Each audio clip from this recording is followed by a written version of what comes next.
All right, we'll be live on YouTube in just a moment. All righty. Yep.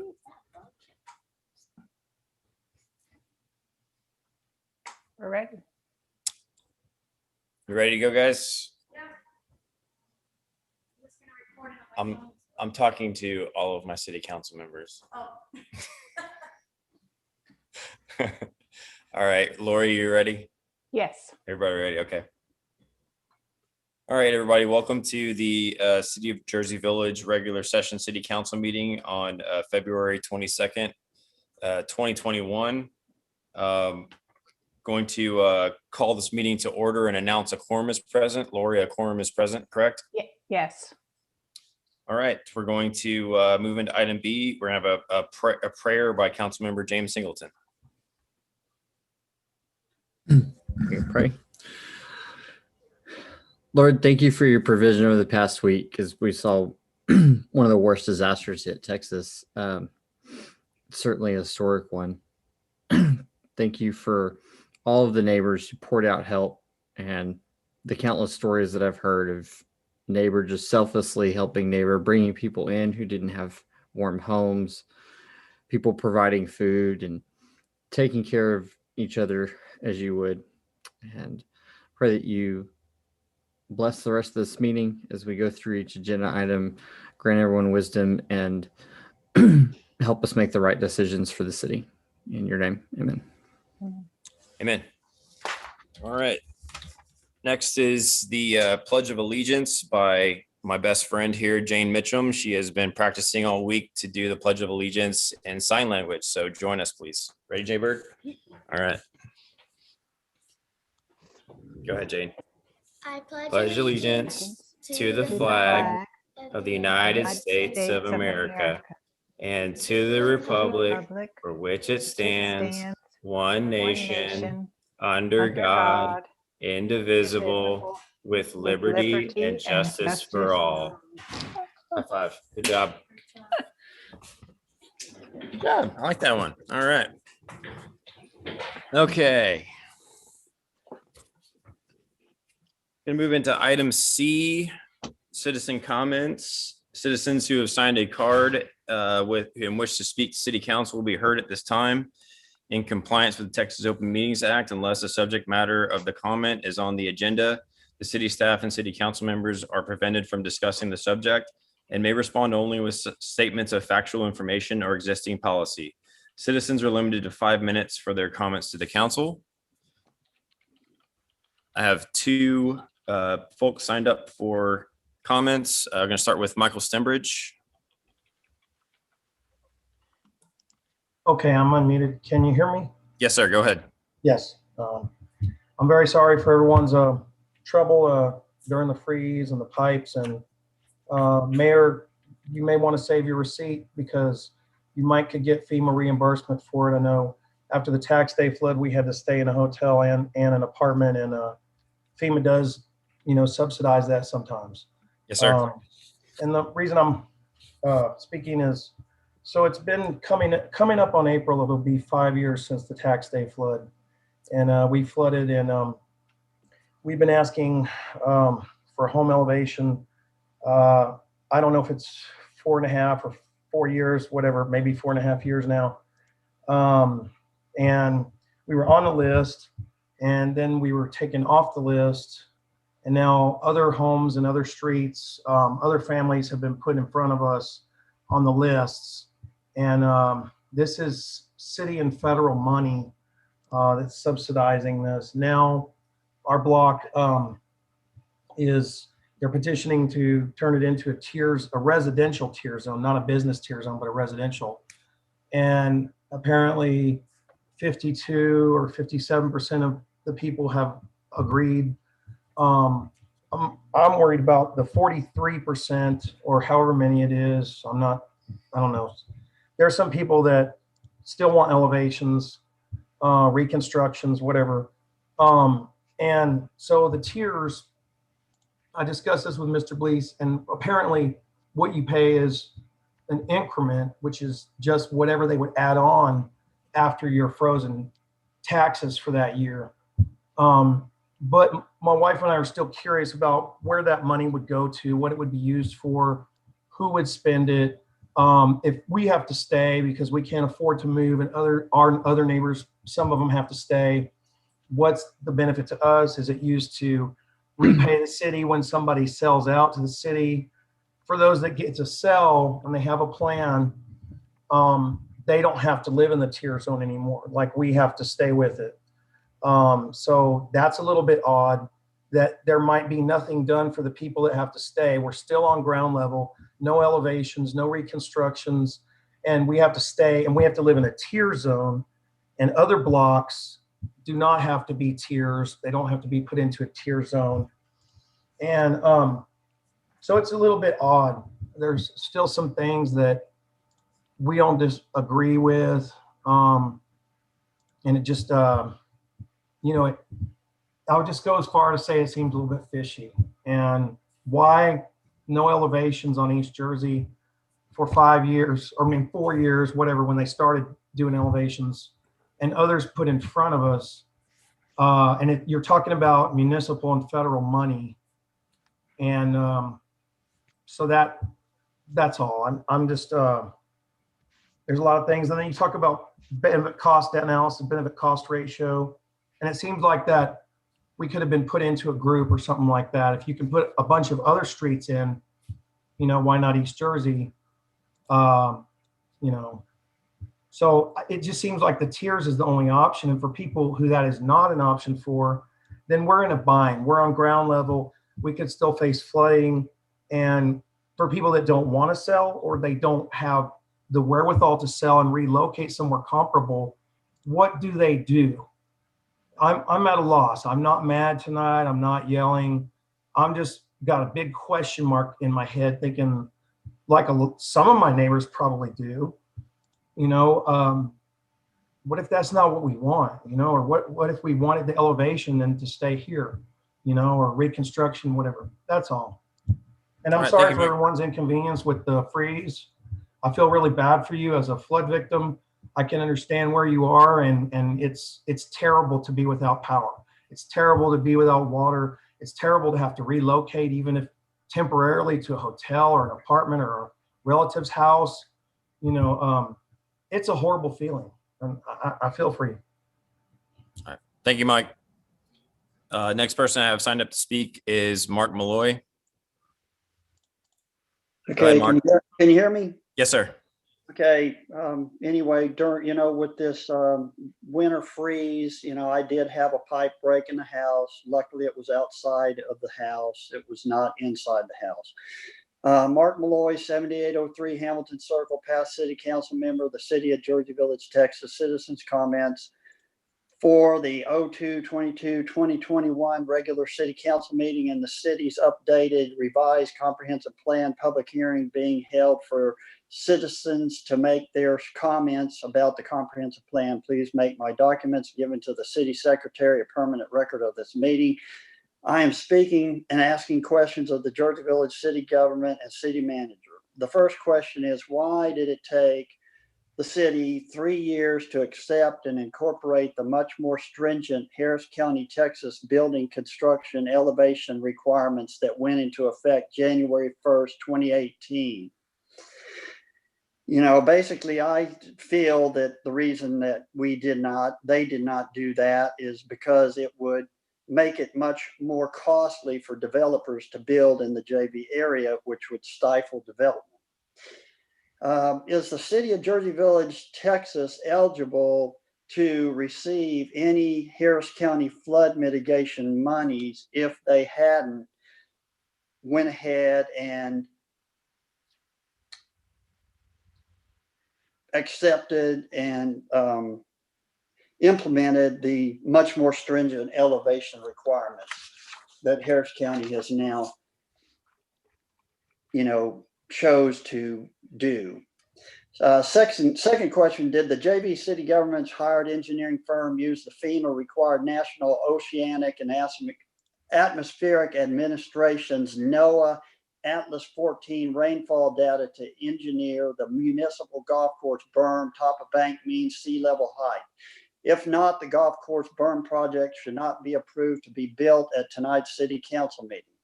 If the Wall Street neighborhood drainage project was not engineered using the NOAA Atlas 14 rainfall data, it should not be approved to be built at tonight's city council meeting. Third question, why is the golf course berm being built 4.5 feet lower than the Jersey Village 2003 flood mitigation study results of 111.5 feet above mean sea level top of bank elevation and at least a foot lower than the recent estimated $620,000 flood mitigation study?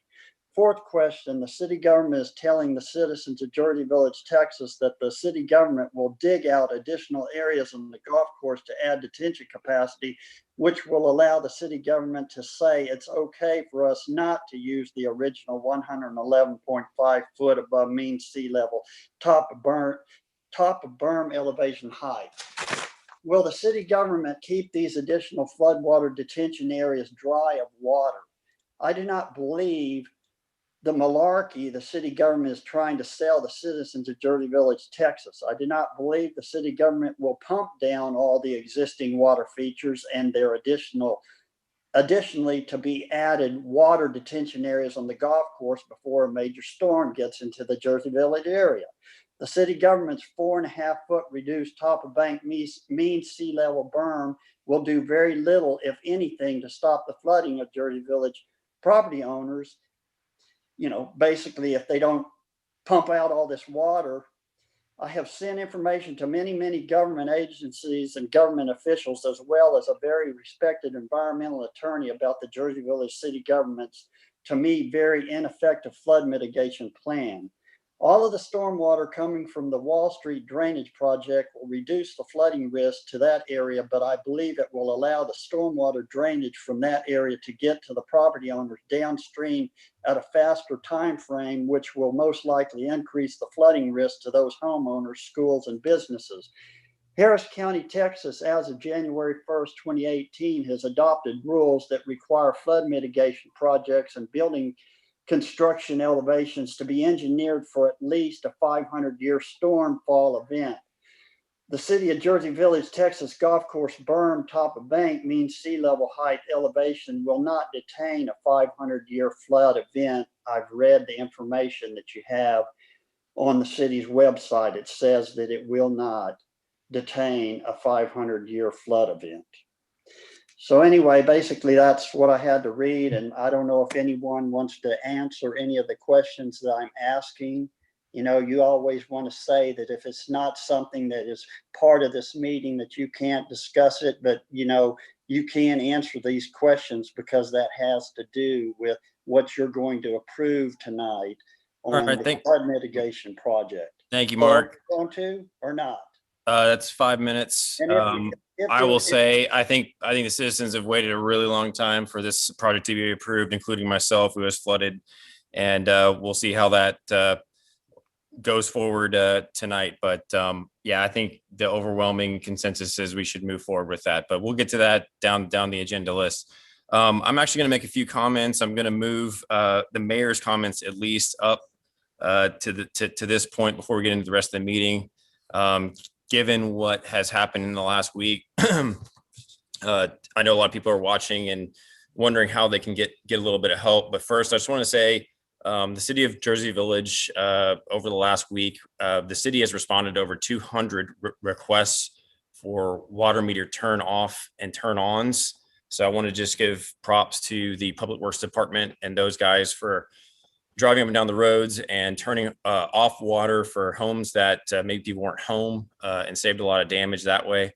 And if you're like me, who had to turn it on and off multiple times, those guys were at an absolute godsend. So thank you very much for working. And a lot of people who helped out, their own homes were damaged, and they basically put that on pause and to help out. So thank you very much. Harry, please pass along my thank you to all those guys.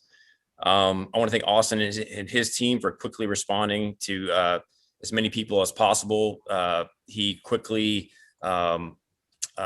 activated his team to when we first got the boil water notice to to make sure that we could get pressure back. And we were one of the first municipalities in the region to get our water boil notice rescinded. And as a business owner myself in the area, own a restaurant, other restaurants, and just people at home being able to drink safely and wash their clothes safely and wash their dishes safely. It was a big help to have such a brief boil water notice compared to most other areas.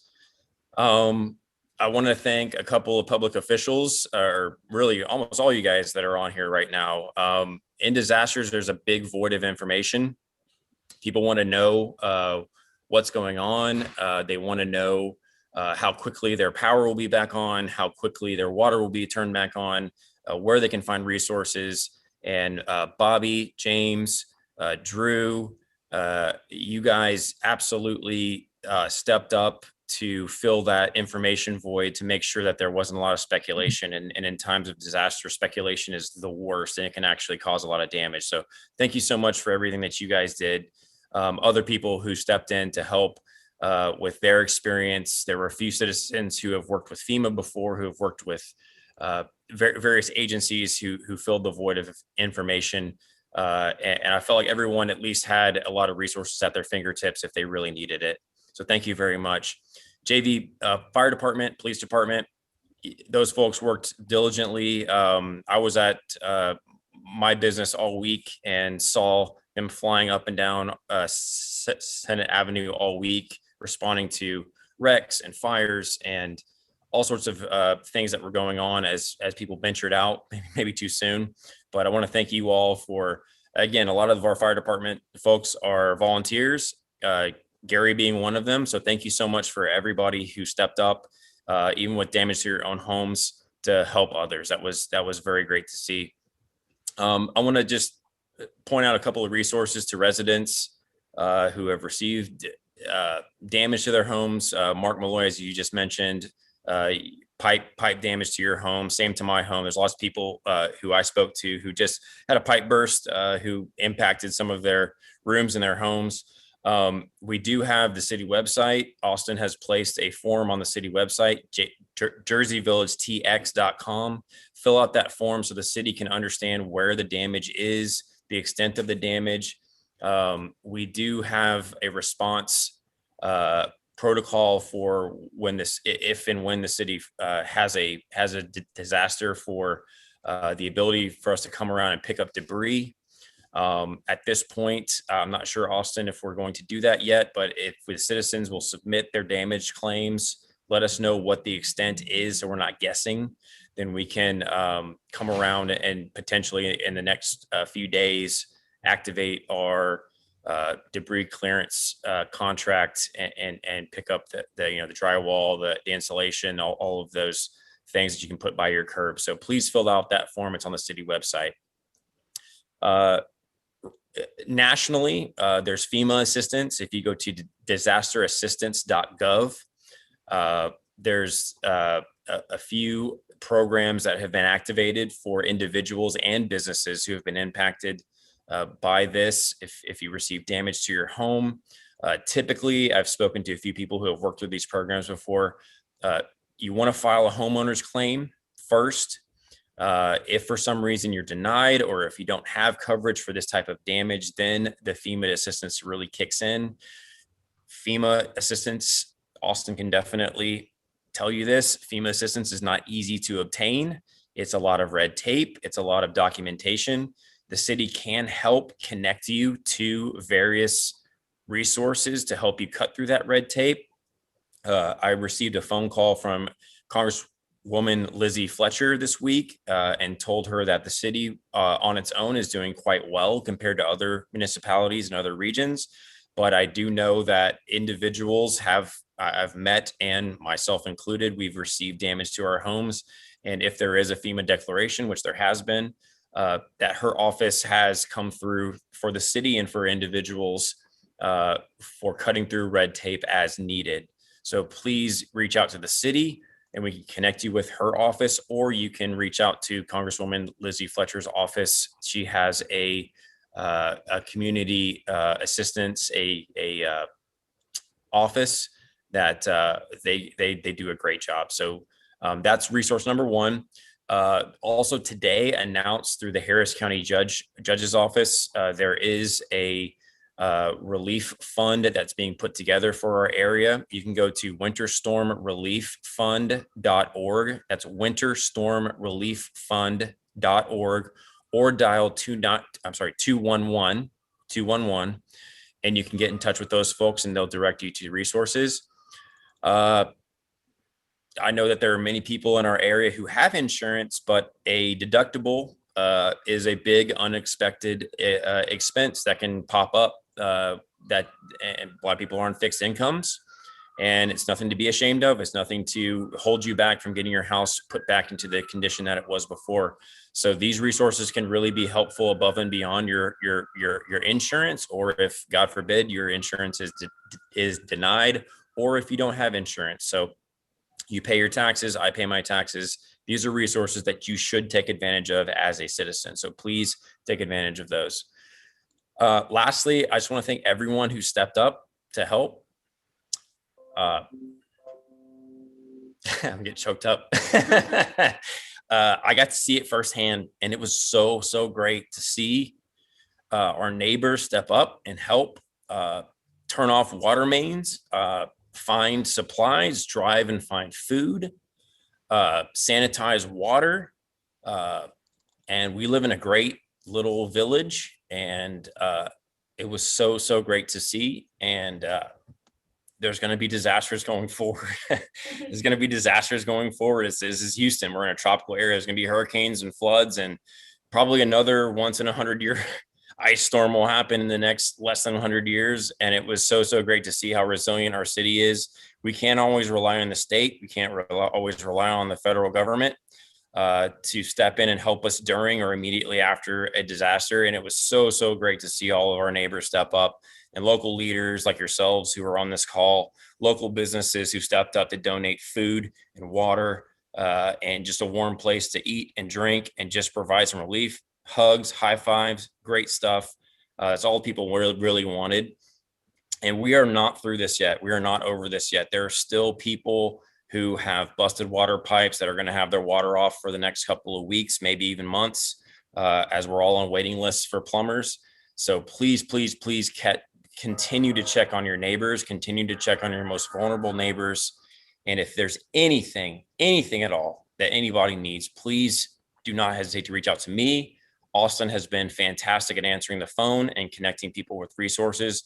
Our city government is an absolute master at connecting people with resources and help if you need it. So please don't hesitate to reach out. If you need anything at all, please let me know. Thank you. I have my own audience here. All right. Going to move along to item D. Receive an update from Kyle Scott, Vice Chancellor of Strategic Priorities, Lone Star College, on how the fall semester unfolded and Lone Star's plans for the spring semester. Mr. Scott. Yes, sir. I'm here. Hey, Kyle. You guys got me? Yes, sir. Okay. Do I need to share, or are you guys controlling the presentation? Let me let Austin. You can share. That would be great. Perfect. I'm on it.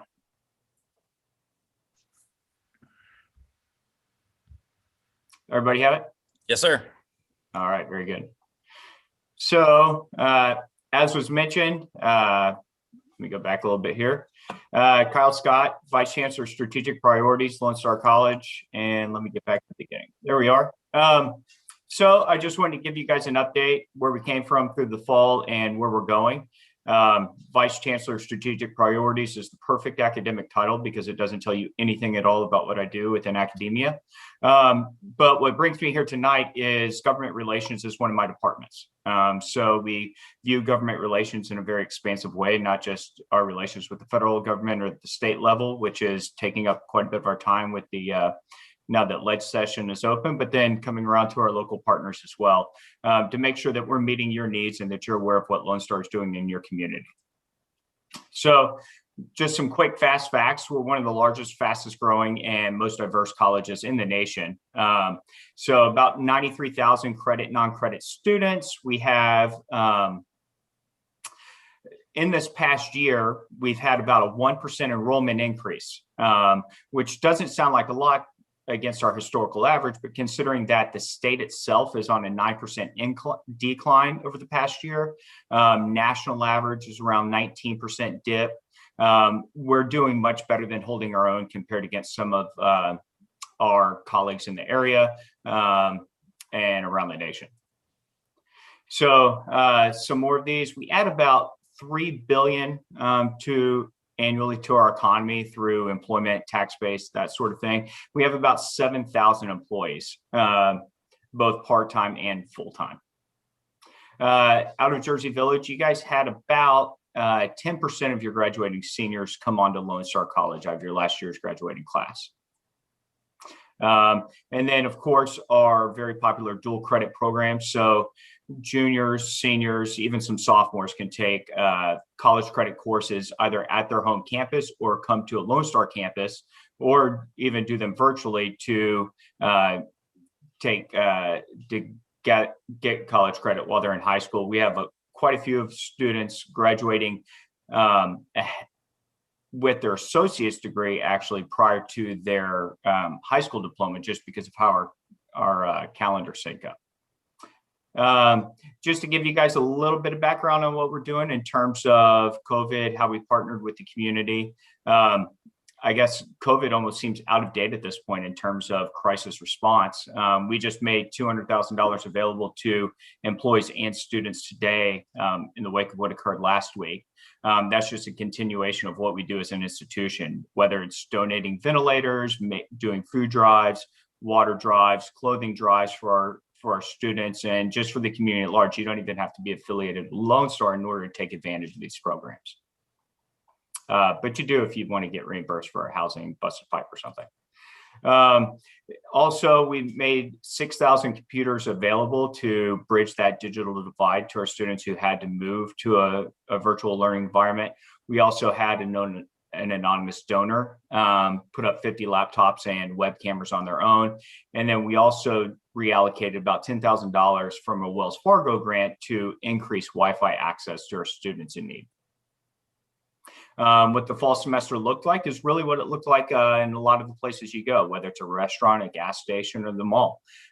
We check your temperature, you fill out a questionnaire before you come in through our app, and we require and then provide PPE if you need it. The PPE is limited in terms of just a face mask is required, but we do make more extensive PPE available if that makes you feel comfortable. We offered about 50% of our courses online, 25% in a hybrid format, and 25% face-to-face. A lot of what we do is workforce-based, and it's really tough to teach welding or truck driving in an online environment, so we will go ahead and offer those in person as well. We offered about 4,400 online classes in the fall over 128 different subjects. Many of the online classes also had a synchronous component, so it wasn't just a recorded lecture where you logged in. We find that students are more successful when they engage in real time with their classmates and with their instructors. We also, through our last legislative session, added 3 baccalaureate programs to our associates and certificate offerings.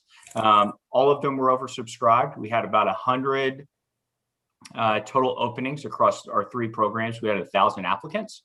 So we're going to increase the number of cohorts. Our most popular was the BSN, particularly in light of what we're seeing in COVID, just a higher demand for our healthcare workers. And in this legislative session, if we do our job right, we're going to add 2 more baccalaureate programs to bring us to a grand total of 5. Therefore, actually moving us from a 2-year institution to be categorized as a 4-year institution on a lot of our metrics. What the spring semester looks like is really a continuation of what our fall did. So we're still taking precautions in terms of social distancing, requirements for PPE, temperature checks, questionnaires, those sorts of things.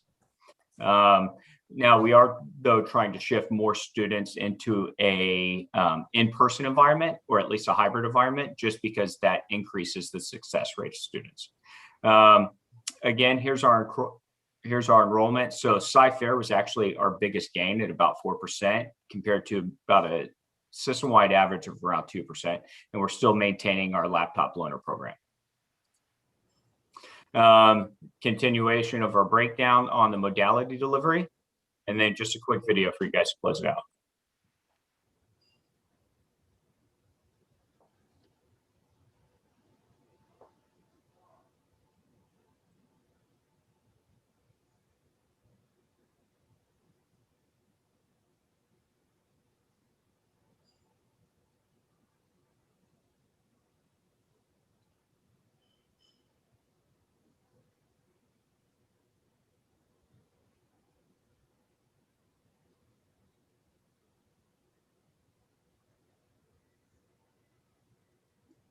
There we are, and I forgot that video started up right when I switched slides and didn't have to hit play, so it kind of cut me off there.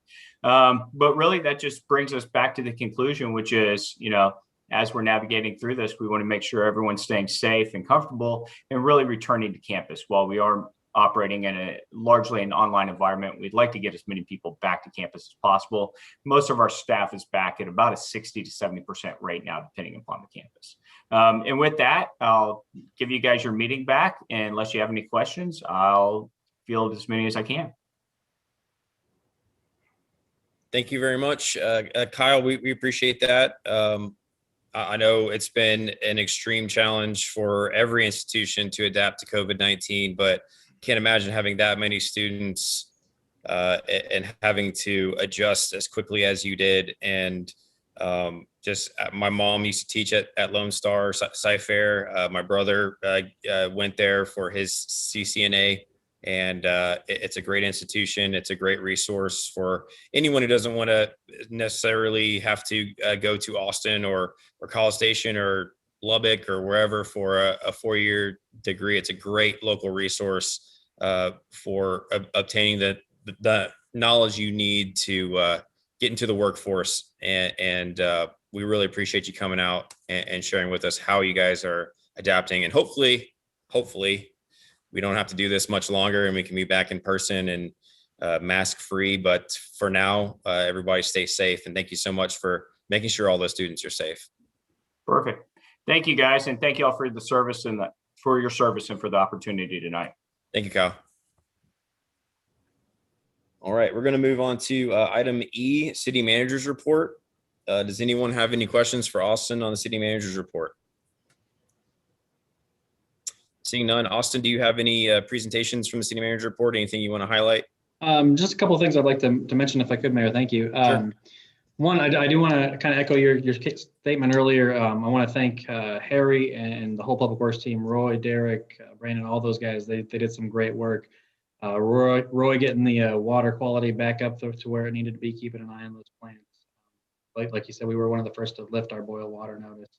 And also do want to encourage residents to check out our website, jerseyvillagetx.com. We've got information on the winter weather event. We've got links in there that for the SBA loans, Fema Assistance, the winter relief fund that you mentioned, Mayor, as well. So we also do have the form on there for damage assessments, and we do encourage people to fill that out so we know best how to target the resources there, where we can pick up debris, demo debris, and those types of things. And also do want to encourage people or remind people to get permits for some of the work that you're getting done. The permit fees have been waived, but we want to make sure that the work that's getting done is done to code so that it benefits the residents in the long run as well. So please be sure to do that also. As for demo debris, Public Works is probably going to be picking that up. I don't believe we'll have enough to the point where we need to execute our contracts for those. So I think Public Works is going to do that in-house. If we get to a point where that's not feasible, we'll certainly take the next step. And then water bills. I know with everybody having leaky pipes, we're looking internally on a staff level on how to best handle that, and we'll likely have to bring something into City Council, whether that be an average billing or bill off the same usage as last month, or there's a few different things that we are going to have to look at. But I think the last thing anybody would want is for a massive water bill because of busted pipes because of this event. So we are looking at that, and we'll bring something to the council as soon as we have better information on how to best handle that. All right, thank you, Austin. That's super helpful. The fact that we have a local government that can really understand what our citizens are going through, and some of us are going through this ourselves, and can adjust our policies based on that for the sole benefit of the citizens. That's incredible. Thank you very much for all your work, Austin, as well. Moving to item F, consent agenda. Is there any item on the consent agenda that council member would like to move to the regular agenda? Seeing none, I'm looking for a motion on the consent agenda. I move we approve the consent agenda. Second. I have a motion and a second. Any more discussion on the topic? Seeing none, all those in favor? Aye. Any opposed? Any abstentions? Motion carries. Move us into regular session item G1, conduct a public hearing in order to give the public the opportunity to give testimony and present written evidence as to why the city's comprehensive plan should not be updated as proposed. I'm going to read my script here. I now call to order this public hearing on proposed updates to the city's comprehensive plan. Everyone desiring to speak at this hearing should complete a public hearing comment card and present the card to the city secretary.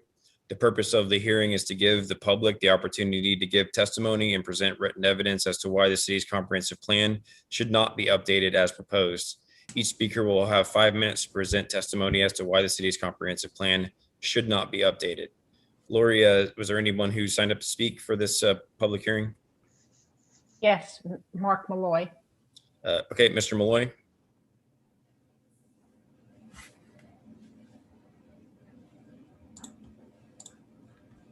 I'll get you unmuted here in a second.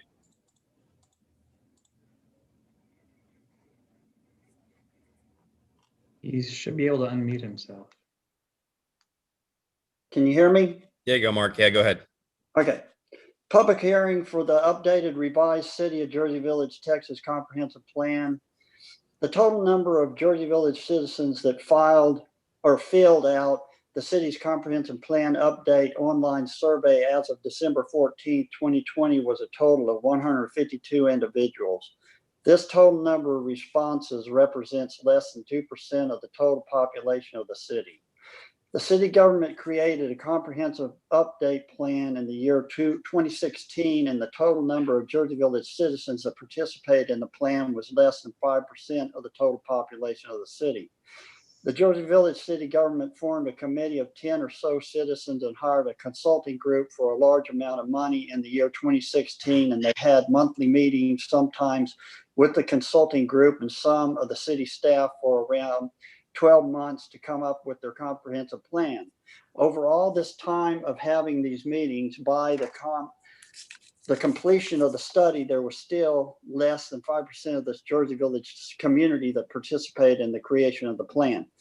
I started my comments with this information for anyone that wants to know about the plan so I can make my additional statements. The citizens of Jersey Village, Texas that own homes along the White Oak Bayou and the conveyance channels that run through the city own the property to the center of these channels. The city government seems to think that somehow they are going to be able to build trails on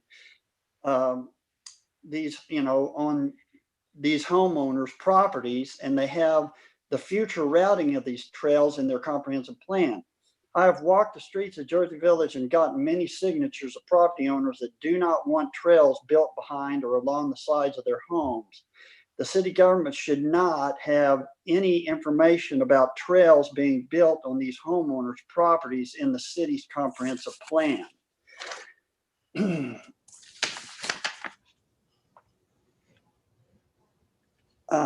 Okay, so anyway,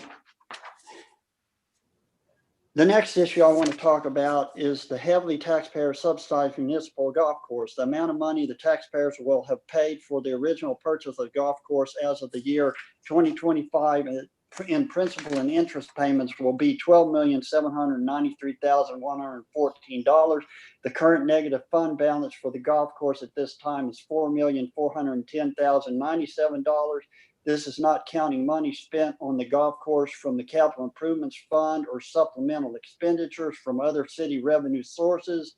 The city government wants to talk about revenue created by the golf course operations, but they very seldom want to talk about what the JV taxpayers are paying for the golf course.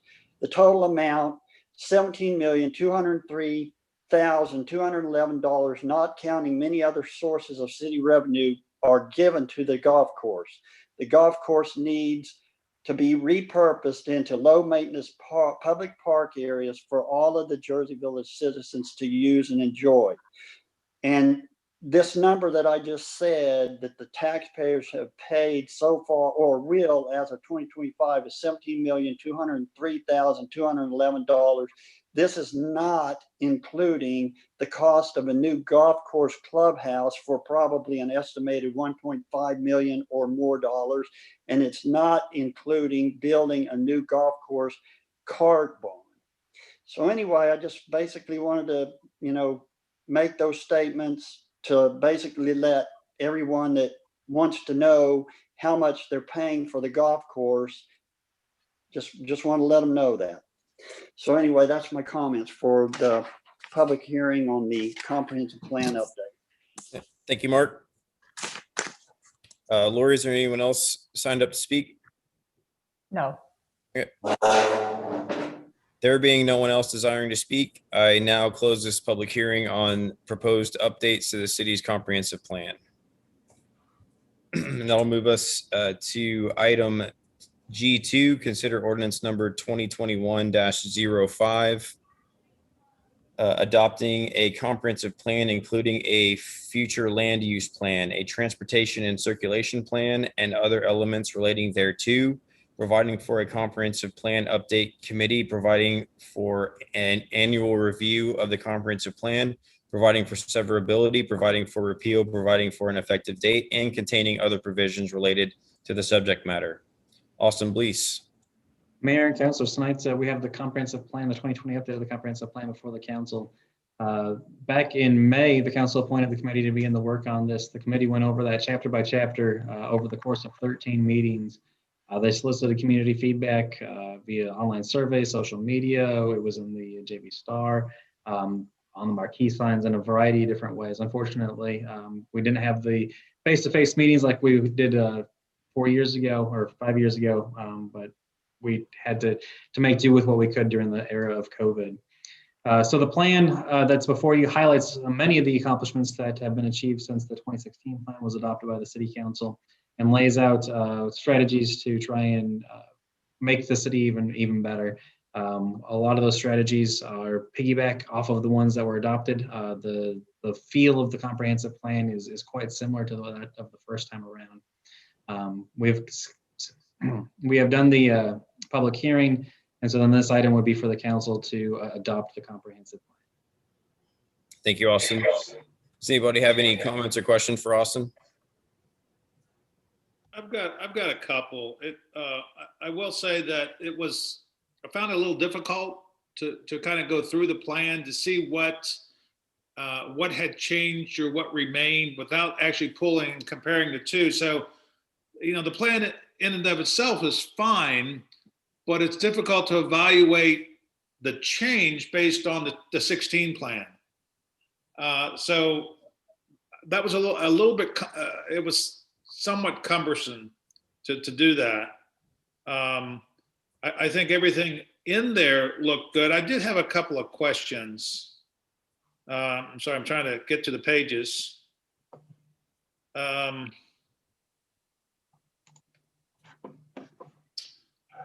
apologize. I highlighted them, but It's a lot of pages, Greg. and I read kind of slow. But one, in general, what I saw some things on code enforcement, and I saw some other comments that kind of implied that perhaps we weren't doing as good a job as we should be now. And I don't have that impression. I think code enforcement, I think we do a good job on code enforcement. I think we've done code updates, but as I read this, I kind of viewed those comments as negative, that it was implying that we weren't doing a good job. And I apologize. I'll find it if somebody else has any other comments. That's fine. We have time. I'm looking through it as well. Try to find it. Yeah, they were highlighted. And mine- Austin, while Greg's looking through that, can you kind of, I got to admit, I kind of have the same concern that Greg did, which I'm kind of looking through and I'm like, it seems like it's been updated in terms of data and what we have done and sort of what's still left to be done. Can you kind of highlight some of the big substantive additions aside from that were made to the plan? Sure. Yeah. So probably the biggest thing that the committee spent a lot of time on was the chapter 2, the goals and strategies. I would say that chapter took probably 3 meetings to go through everything and really kind of hone down the goals and everything. I believe in the 2016 plan, there were 16 goals, and the committee felt that we could trim that down to 9, just kind of incorporating some of those in together. And so a lot of the changes, really chapter 2 is probably the best way where you can see all of the accomplishments from the 2016 plan and then the strategies. So a lot of the chapters of the plan really kind of build off of those strategies. The chapters surrounding economic development, parks and rec, land use, and those types of things all kind of build off on the strategies that are discussed there in chapter 2. So, one of the big things that the committee talked about was some of the historical aspects of the city, like what's been done in the past, how certain things came to being. And so we added a section in the introduction that just kind of gives that historical context, going back to 1936 and really kind of showing some of the major milestones moving forward, including different annexations, different streets being developed, neighborhoods being developed, flood events, golf course, and the history of the homestead exemptions. The committee was very interested in that and how the homestead exemptions came to be. So we added that in there. So that's kind of a spot for people to get a decent quick overview of the history there. And then just kind of some of the other things in community character, a lot of work had been done with the gateway signs, the wayfinding, those types of things, and just kind of trying to update the plan a little bit, looking at ways that we might be able to do a few more things, and just kind of looking at how, really kind of building off of the 2016 plan and looking at what's the next steps that we can take for a lot of these areas. Right. I noticed when I read through, especially when it came to Parks and Recreation, it seemed more of a focus on not so much providing facilities as much as engaging the community to enjoy the facilities that we already have and improving the facilities that we already have. And I know that was a big component of the push, at least in the CIP and in the programs that Parks and Recreation, Josh and Robert have worked on, which is creating a kickball league, encouraging use of Clark Henry Park, renovating working on the city pool, which a lot of our citizens really enjoy, adding facilities to Carroll Fox Park to make it more enjoyable for families, most notably a bathroom. So a lot of those things are not so much building new facilities as much as using what we have and enhancing what we have, all the things that the citizens already enjoy, but using them to actually bring citizens together in a more organized fashion and encouraging them to come out and using them. And I really appreciated that. When it comes to code enforcement, I do know, I've been on council since 2015. It's probably one of the most frequent emails that I still get to this day is, why isn't something being enforced on this house or this street? And it is frustrating because I know this, we don't have most of Jersey Village does not have an HOA. And so there are houses on my street in particular, Acapulco. When I got on council in 2015, we had 4 or 5 houses that were abandoned or in control of a landlord who just didn't care. And it's been cleaned up, but it took a lot of effort. And all the city can do is follow the state law and those requirements. And I know firsthand it's very restricted on what the city can do unless there's a clear public health or safety issue. Otherwise, you just have to continuously write letters, and ultimately you have to take that homeowner to court, which is not something that's preferable. But at the same time, if we are to elevate our status as a city, and all of us receive, and it's open to the citizens as well, we all receive the city manager's report. Every single meeting, we receive a meeting packet, which is open to the public. And you can see that if code enforcement is happening, you can track. I think my house has been on there before too, for leaving a trash can out too long. It happens. It happens to everybody. But there is code enforcement happening, and the city has to follow state law. The city is not an HOA. The city cannot tell someone what color to paint their house. They can't tell them, even if the lawn is not mowed regularly, as long as that homeowner complies within a certain amount of days, then it goes away. And it's very, very rare, if at all, that the city has to take someone to court over something. And and really, it's until the state allows more enforcement options, there's not a lot the city can do there. Can you expound upon what this committee updated as far as code enforcement, and what are they actually looking for? What was that discussion about? Because I think a lot of times people get on committees and the first thing they want to do is say they want their city to look good. They want their neighborhood to look good. I completely understand. They want their businesses to look better. But a lot of times you're kind of showered with cold water when you get on council or you get on a committee and say, hey, here's what we're actually up against. Here's what we can actually do. And it's kind of a bummer. So I'm just interested to see, we put a lot of new people on this committee. I'm interested to hear what they said when they learned what the city can do, and what are they asking the city to do going forward. Yeah. So, most of the conversation around code enforcement really kind of talked about, explaining the process. How do we handle it? Can people report things? How do they do that? And then what happens when that's reported? And also, how often do we have somebody out there? We have Gordon Gibson, our code enforcement officer. He's out there quite a bit. And overall, I think the committee felt that, code enforcement was doing as best as we could inside the confines that we have. But they also talked about potentially looking at increasing some of the codes we have, more specifically looking at the International Property Maintenance Code, which has some very detailed property maintenance codes in there. And so that's something that would have to go through P&Z and talk with our legal team and everything else about that. But, there's just a few things, maybe lowering how high your grass can be by a couple of inches and those types of things. So, it's a lot of people understand kind of the confines that we have once it's explained. But they also are curious as to what else can we do? Can we change some of our ordinances to make things just a little bit more true? So, right. And I don't know if other council members want to comment, but most of the time I receive a complaint on a property, it's because it's a clearly abandoned property or a vacant lot or something to that nature, not even a residential lot. Was there any discussion on whether the city should be more proactive in maintaining private property for people? Or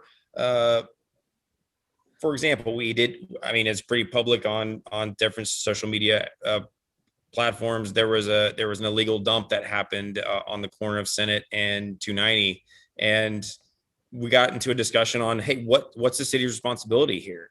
Should we, as a city, taxpayer money be spent on something that clearly a private property owner should be cleaning up on their own?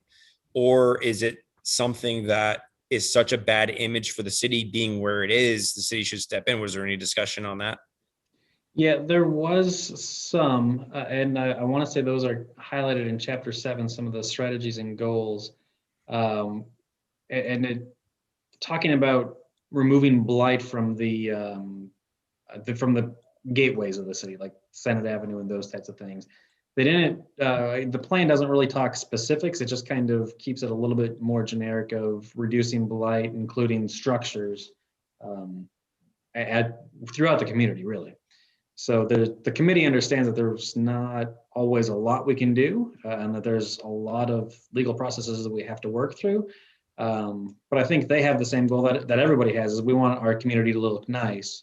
Sure. And so that's why it's highlighted in there. Yeah, and I'm Yeah. sorry, Andrew. I'm sorry, I'm gonna make one more comment and then I'll let everybody comment. I think that's probably the blight and the various properties. I think you highlighted earlier, the gateways to our community are really what is a constant issue, that people want to see nice things. People want to see that development happen. So those properties are no longer vacant and no longer targets for those issues, for illegal dumps, for overgrown grass. And so I just want everyone to understand what we're talking about tonight is a framework. As you mentioned, this is a goal. This is a goal of the city. So this is not something we're going to solve tonight. This is something that we have to decide as a community going forward year after year. Does this become a top priority? Have we accomplished some of the things in the 2016 comprehensive plan?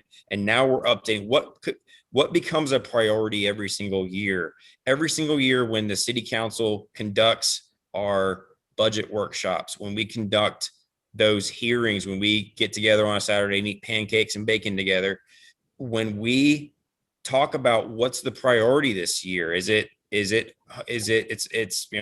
I've been on council, it's been flood mitigation, economic development.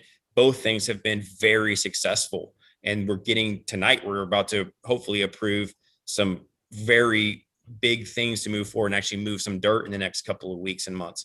But now that we've started to go down that path, what becomes the next priority for our city? Does it become beautification? Does it become removing blight? Does it become expanding our economic development in order to encourage more businesses to move in? That has been a huge success for our city, and it's a huge success for expanding our sales tax base and property tax base on the commercial side of things. I hope that people understand what this comprehensive plan is, what this update does, and what we need to do, what you should as a citizen, if you're watching this and you want to know what's next is our budget, our elections and our budget sessions.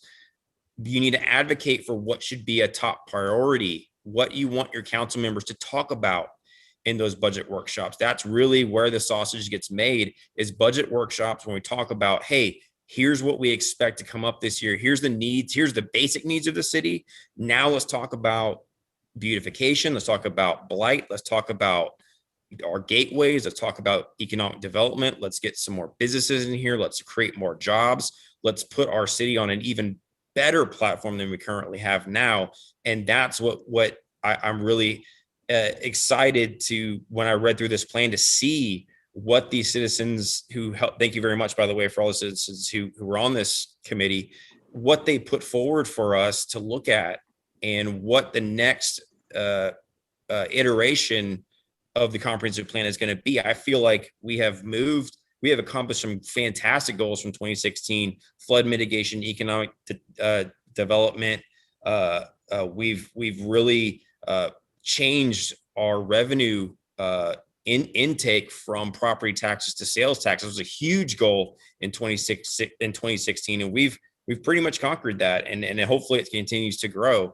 And so going forward as a citizen, if you're watching this, you want to know what's next, please, what we need to do is advocate for what those priorities are. And from this comprehensive plan, it looks like people want their surroundings to look better. They want their businesses to look better. They want the entrance to their city to look. They want to be more proud of this city. I saw a lot of pride in the city this week. And if we can continue doing that by making the city look beautiful as it is on the inside, the outer facing side of the city needs to look better. And that sounds like what I got out of reading these goals was a beautification, and understanding also the limitations the city has. So I'm going to stop my comments there. And Bobby, you had some comments. If you want to go ahead, you can go ahead. I think Drew, I'll let Drew. Drew, go ahead. I was just going to touch quickly on the regarding code enforcement speaks to what you were saying, Andrew. Let's keep it up in order to protect the visual appeal. In fact, those are exact words from the code. Another thing that I saw in relation to the word code enforcement was education, right? You also spoke to it. Let's educate people on the process and how it's not always the means to the end, right? It sometimes works slowly. And if people understand the process, they understand how it can be used better. True. I'll Go ahead, Greg. Again. Looking back on page 73, there was a comment about extending Hillcrest, extending West Golf Bank to Hillcrest. Was that something that was in the original plan? Yeah. It was. I mean, I recall that one, I think, unless I'm misremembering, but. No, I think that's been in Yeah. I'm pretty positive it was. It was. And same thing with Village, realigning Village. Because on that same page, it says there's two things. It's one, extend West Golf Bank to Hillcrest, and two, realign Jersey Drive, or what's it, Village Drive, I believe. Let me get back to page 73. Was it page 73 of the PDF or page 73 of the actual document? It looks Page like 73 and just the comp plan document. yeah, 73 of the PDF. Realign Village Drive, moving existing roads south, connecting to Rio Grande. Right. And that one and West Golf Bank were both on the 2016 plan as well. Okay. I'm not sure how high priority those two are. Right. But nonetheless, I guess my comment, jumping over to page 1, and I know I'm nitpicking and I apologize for that, but it got my attention. Of note, it does say new city hall should be demolished with the possible exception of the current civic center, etc. So a lot of things that we're currently working on is emphasized in the plan.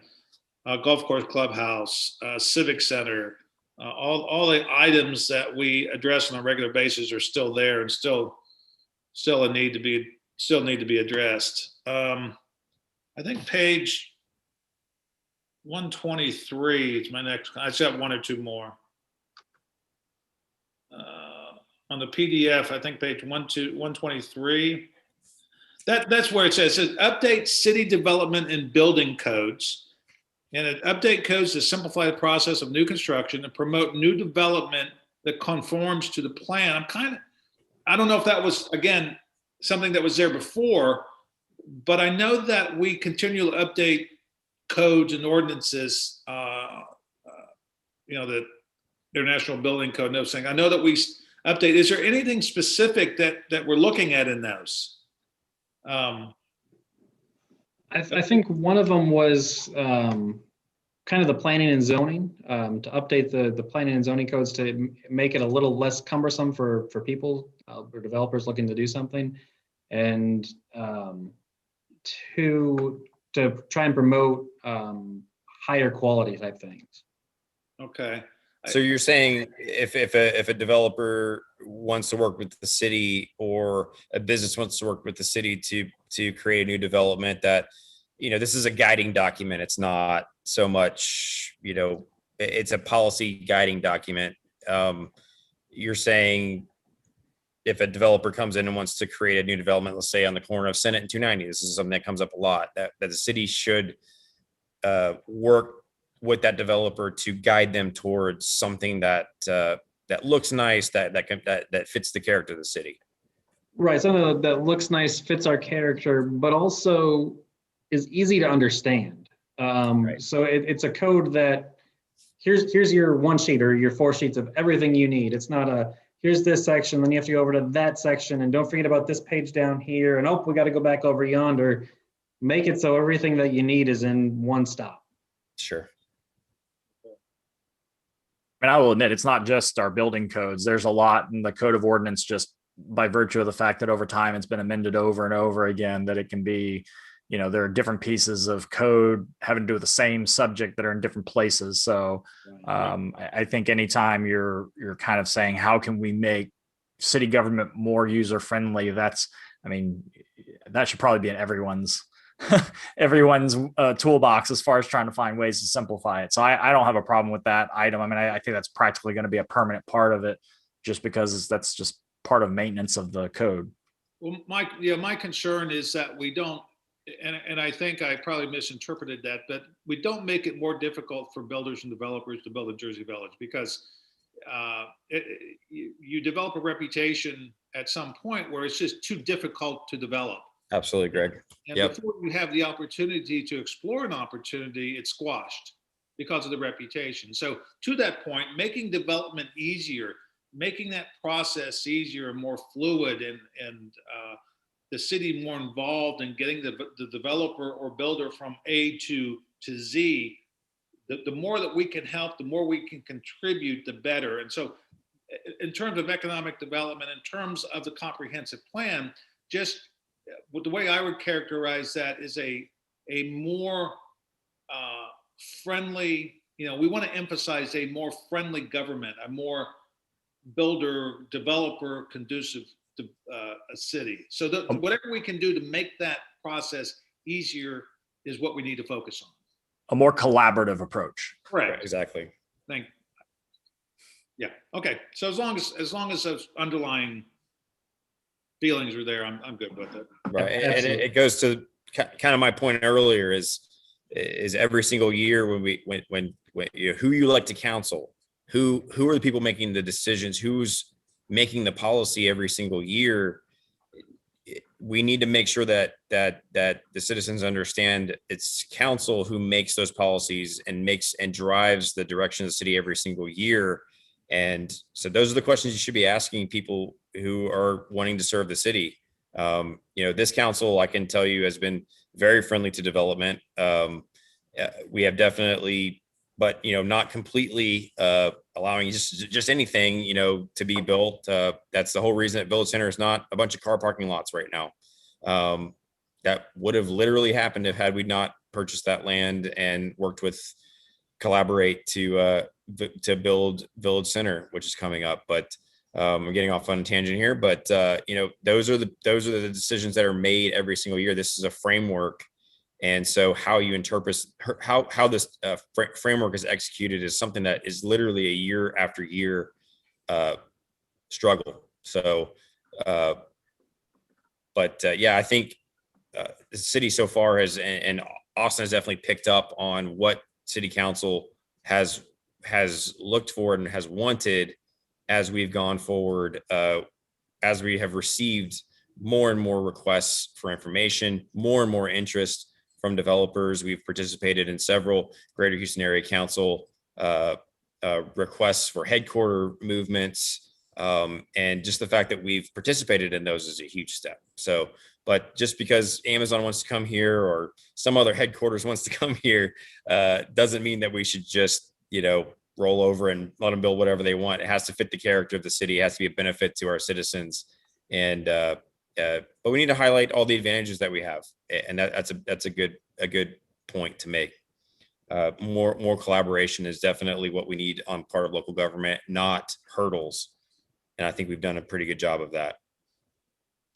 Any other comments or questions on this item? If not, I'm looking for a motion on ordinance number 2021-05. Mr. Mayor, I'll move for council to approve ordinance number 2021-05, adopting a comprehensive plan update. I'll second. Okay, y'all got to rock, paper, scissors for a second. Oh, I can do that. James I can was have a it. speaker this week. I'll give it to James. So we got Drew Wasson with the motion and James Singleton with the second. Any more discussion on the topic? Seeing none, all those in favor? Aye. Aye. Any opposed? Any abstentions? Motion carries. And I want to thank everybody who participated in the update. That was Courtney Stanley was our chair, our committee chair, Gabriella Cole, Brittany Davies, Ashley Hart, Peter Jessup, Anthony Martin, Jennifer McCrae, Deborah Mergel, Judy Tidwell, and Amy Wire. Thank you so much for your service. And please feel free to apply for any future committees. Your service is very much appreciated. Okay, gonna move on to item number 3, consider ordinance number 2021-06, amending the code of ordinances of the city of Jersey Village, Texas at chapter 14, building and development. Drew Wasson, this has your name on it, sir. Yeah, so suffice to say, Mr. Mayor, we had 13 meetings. The Comprehensive Plan Update Committee, which comprised citizens and also part of the P&Z committee, met 13 times, began meeting in July, I believe, of 2020, and took about 6 months to create the document, which we just approved. It took considerable amount of time, not only of meetings, but also of staff, efforts from multiple city staff, not only participate in the meetings, but update the plan and compile things. And we found that towards the end, the volume of the meetings, the timeline, the execution, it would be a better fit for a 5-year time plan than a 4-year update, just because it took 6 months. And so it's effectively a 3.5-year update. So if we start the selection of members and review the plan, it's effectively that 3.5 years. So this is virtually a recommendation to change the review interval from 4 years to 5 years for the comprehensive plan. Okay. Does anybody have any questions, comments on that? This makes perfect sense to me because we have done, at least in the past, we've done 5-year capital improvement plans. Now we're out to 10 years. So it actually helps to fit into that, sort of scheme. In addition, actually, the funny thing is that even though the ordinance currently says 4 years, the ordinance actually set the first meeting of the update commission to roughly align with sort of almost a 5-year point, because I believe this month marks the 5-year anniversary of the approval of the comprehensive plan. So yeah, to me, it kind of fits right in line with kind of the way the rest of our city government operates and where we are now. So good suggestion. Yeah. Any other questions, comments on this item? It makes as much sense as chickens to me. Let's do it. Stir in the pot. One quick question, and I agree, it makes perfectly good sense, but I think the goal would be to have a finished product at the anniversary of the 5th year, not start on 5 years and end up going 5.5. If it takes 6 months, it's going to be a 5.5-year plan. So I think the goal is to have a completed document every 5 years. Yeah, I would agree with that, Greg. Okay. And one thing the committee talked about was next time, starting that process in February or March, so that way the 2025 plan could be written, done, approved by council in 2025. Right. Yeah, and the ordinance really just says you need to do it by then. It doesn't prevent us from appointing the council 6 months earlier, Right. to hit that mark. So yeah. So in order to accomplish that, do we need to amend the ordinance in any way before approval? No, it leaves it pretty much to council discretion as to when they appoint. It just kind of has the no later than. Okay. All right. Any other questions, comments? Seeing none, Drew, you want to make that motion to approve? Sure, Mr. Mayor, I make a motion that we approve ordinance number 2021-06, amending the code of ordinances, so on and so forth. Second. I have a motion and a second. Any more discussion on the topic? Seeing none, all those in favor? Aye. Any opposed? Any abstentions? Motion carries. Next item is number 4, consider ordinance number 2021-07, annexing an area of land into the city of Jersey Village and extending the boundary limits of the city, with said area of land being generally described as approximately 3.9 acres of land adjacent to the southeast city limits near Jones Road and FM 529. Austin? Mayor and councilors, last month council adopted the development agreement for this property. So tonight we have the ordinance that would formally annex the land into the city limits. Once this is done, then planning and zoning will meet to consider the rezoning application that is submitted by the property owners. Thank you, Austin. Any questions on this item? One quick one. This annexation is for that's one single piece of property. It doesn't encompass more than one owner. It's three parcels with two owners. Okay, both were party to the development agreement. Okay, all right. And Any Austin, other I think questions? you may have mentioned something about that the two parcel owners are turning around and selling to another party.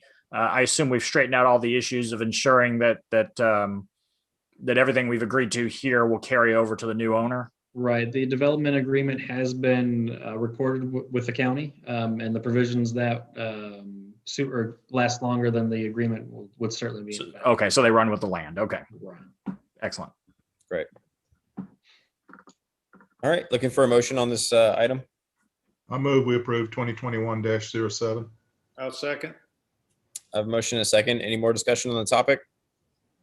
Seeing none, all those in favor? Aye. Aye. Any opposed?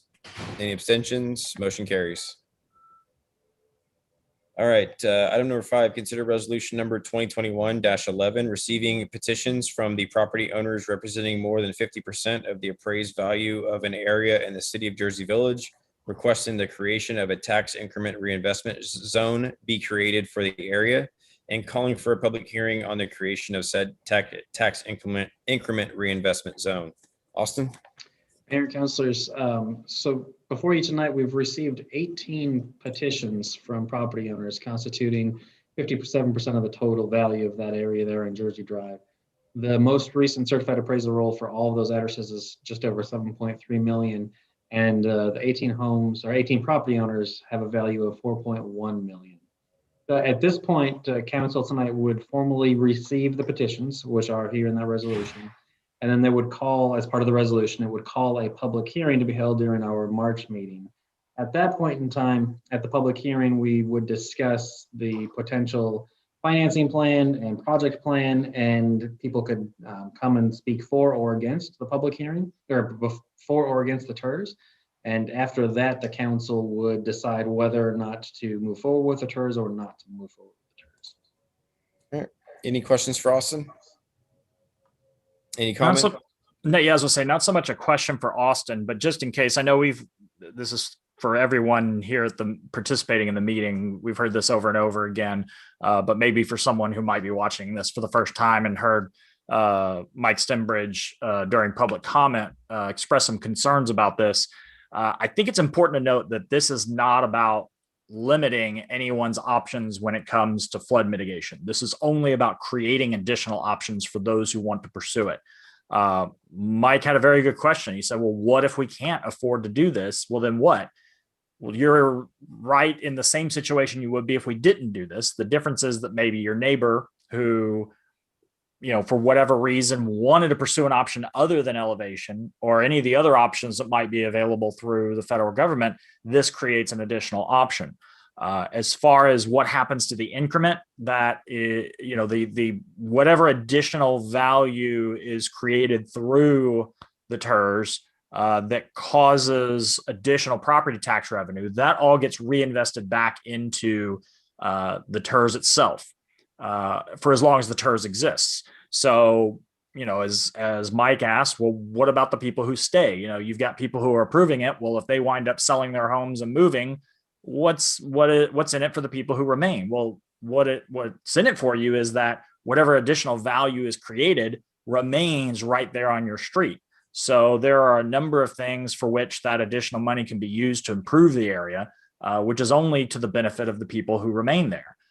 So I think that this is a win-win situation, whether you participate in the program or you don't. And the other important thing to keep in mind is there's only so much federal grant money available for elevations every year. We have dozens and dozens of homes in Jersey Village that are candidates for elevation. And if there are ways we can get some of these other homes out of the floodplain without having to go down that route, that just means that everyone else who is waiting to be elevated potentially moves further up the line. So again, even if you're not participating, that's a huge benefit. I just want to give a lot of credit to Austin and his staff for thinking outside the box and trying to find other ways to be able to get these people out of the floodplain, and the flexibility that the TERS creates to allow us to enter into public-private partnerships with home developers that could help us to make this happen quicker. That's fantastic. I'm glad to see that that the residents there saw the value in that and agreed that it should be done. Right. And I do have to give a lot of credit to James Singleton as well, who was on the ground and answering questions again, when just like this past week, when there's a vacuum of information, it gets filled by speculation, and having somebody so knowledgeable, willing to sit down with citizens and hold town halls and meet with people in their living rooms and kitchens to explain the advantages of this. It's really great to see. And I got to participate in a couple of those powwows. And a lot of times the citizens that were there, the neighbors on East Jersey that were there, were kind of like, wait, where's the downside of this? And it's kind of hard to see. It's really just providing an option. It's an additional option for the homeowners. We do have a population in Jersey Village that trends a bit older, that trends a bit towards retirement age, and a lot of people are looking to sell and move to smaller houses. Perhaps their children moved out and they don't need a 2-story house anymore. My parents did the same thing, or they bought property, out in the country, and they want to retire out there, and they're finding it really hard to sell their house because it's so deep in the floodplain or in the floodway. And the options are very different between a floodplain house, a 100-year floodplain house, and a floodway house. And what this does is provide those citizens another option. Those homeowners, that biggest investment a lot of us will make is buying a home. And if you don't get the value out of your house when it's time to cash in on that investment, that's a huge loss for a lot of people. Some people have investment properties that own rental homes on that street, and it's very difficult to sell. As soon as we heard a story from a young lady who owns a house, it's an investment property that she owns a rental house, but they were trying to sell it. As soon as she got an offer within days, a couple days of it going on the market, but as soon as they got the potential buyer got the quote on their flood insurance, backed out immediately. It's been difficult for that family to sell their home. And I feel for them. And waiting another year or 2 years or 3 years, even if that home is put on the elevation list tomorrow, it's still a 3-4 year process before it's actually out of the floodplain. And that's just the speed of the federal government, if you will.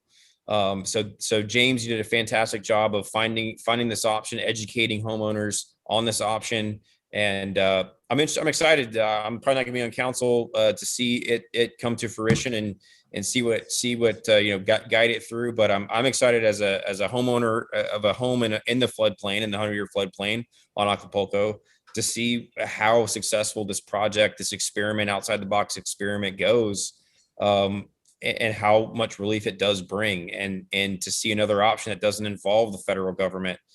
I'm kind of excited to be honest. I was on the edge of my seat at those town halls myself. So James, fantastic job, and Austin, great job getting this petition in. And thank you to the residents who are open to listening to this and open into understanding where this was coming from, and understanding how difficult the elevation process is, and it changes. It's a roll of the dice every single year. Funding changes every single year. How many cities participate every single year? It's constantly changing. So people putting on the list, off the list, it's constantly changing, and it's a difficult process, and it seems personal, but it's really not. And so thank you very much for everybody who participated in this, and thank you for the citizens who signed the petition and brought it forward to us today. Any other comments on this? Well, I appreciate the kind words. The idea absolutely goes to Austin Blease. I didn't think of any part of this. Austin thought it up. I found it incredibly intriguing. I love the out of box of it, and thought the most effective way of doing it was if it was 100% residential.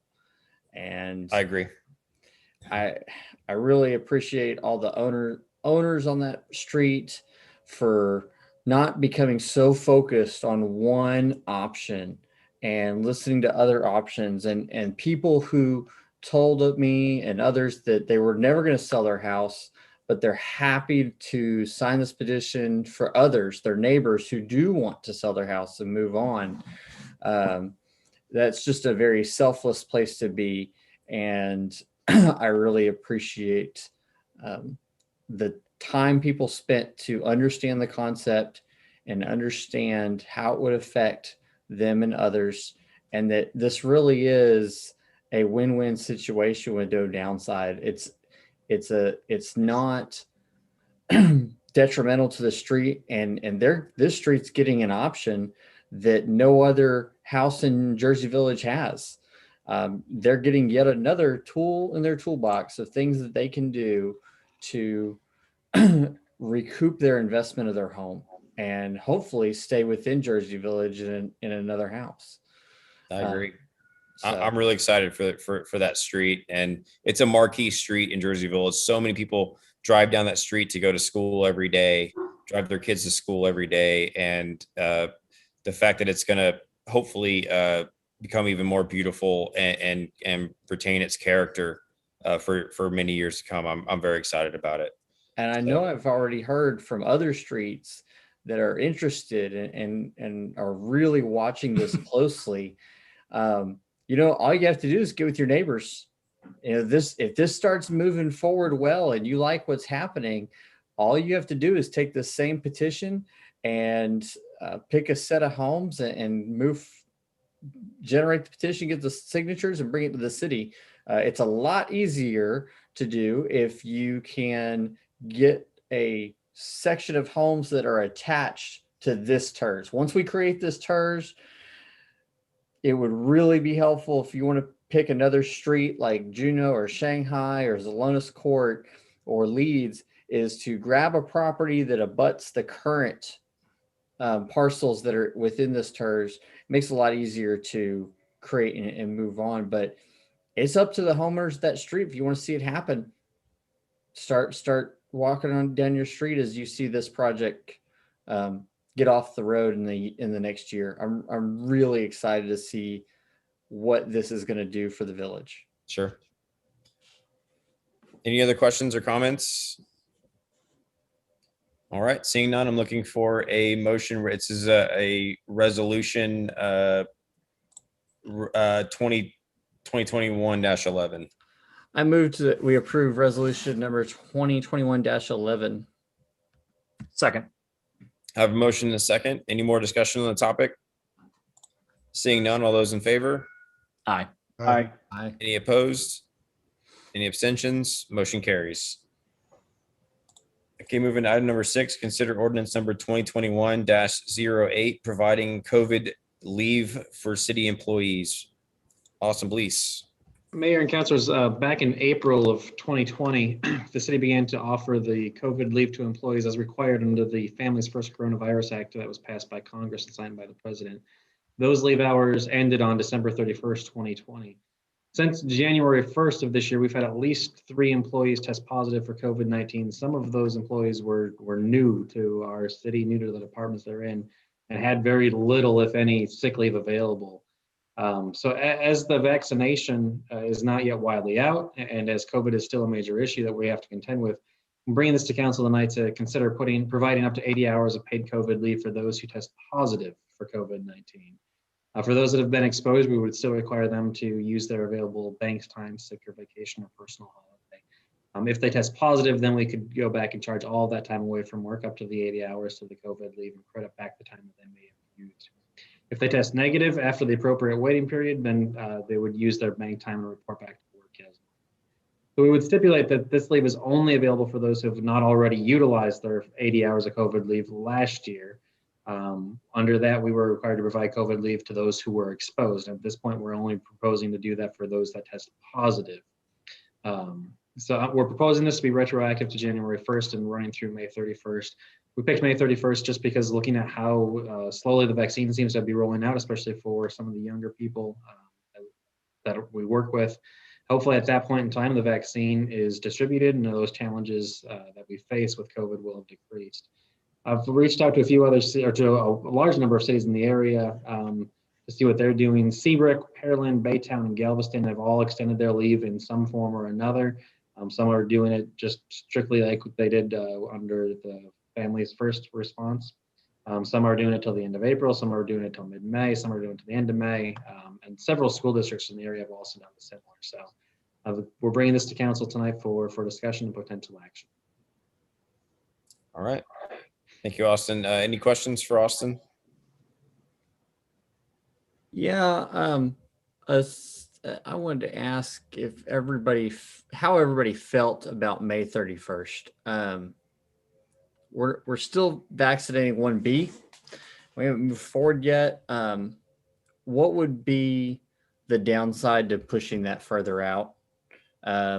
Because we talk COVID hours, but COVID 4 hours, but it's generally accepted that once you get COVID, you're going to be, once you get over it, you're somewhat immune to it for 6 months. So we're not going to see a lot of employees who test positive twice for it. And I'm not really convinced that most of the city is going to have the opportunity to be vaccinated by May 31st. I'm thinking more July. Does anybody else have thoughts on that date? Is there a reason? Well, two things. Is there a reason we have a time limit on it, and why not just apply 80 hours per employee for the entire year? I would sure hate to miss that by a day. Seems to make sense to me. I mean, is there a reasoning? Austin, do you have a reason for a deadline in there? No, it was kind of a date that I felt would be palatable and that we would hopefully have some more vaccinations out there for people to have that opportunity. But extending it further out is certainly fine.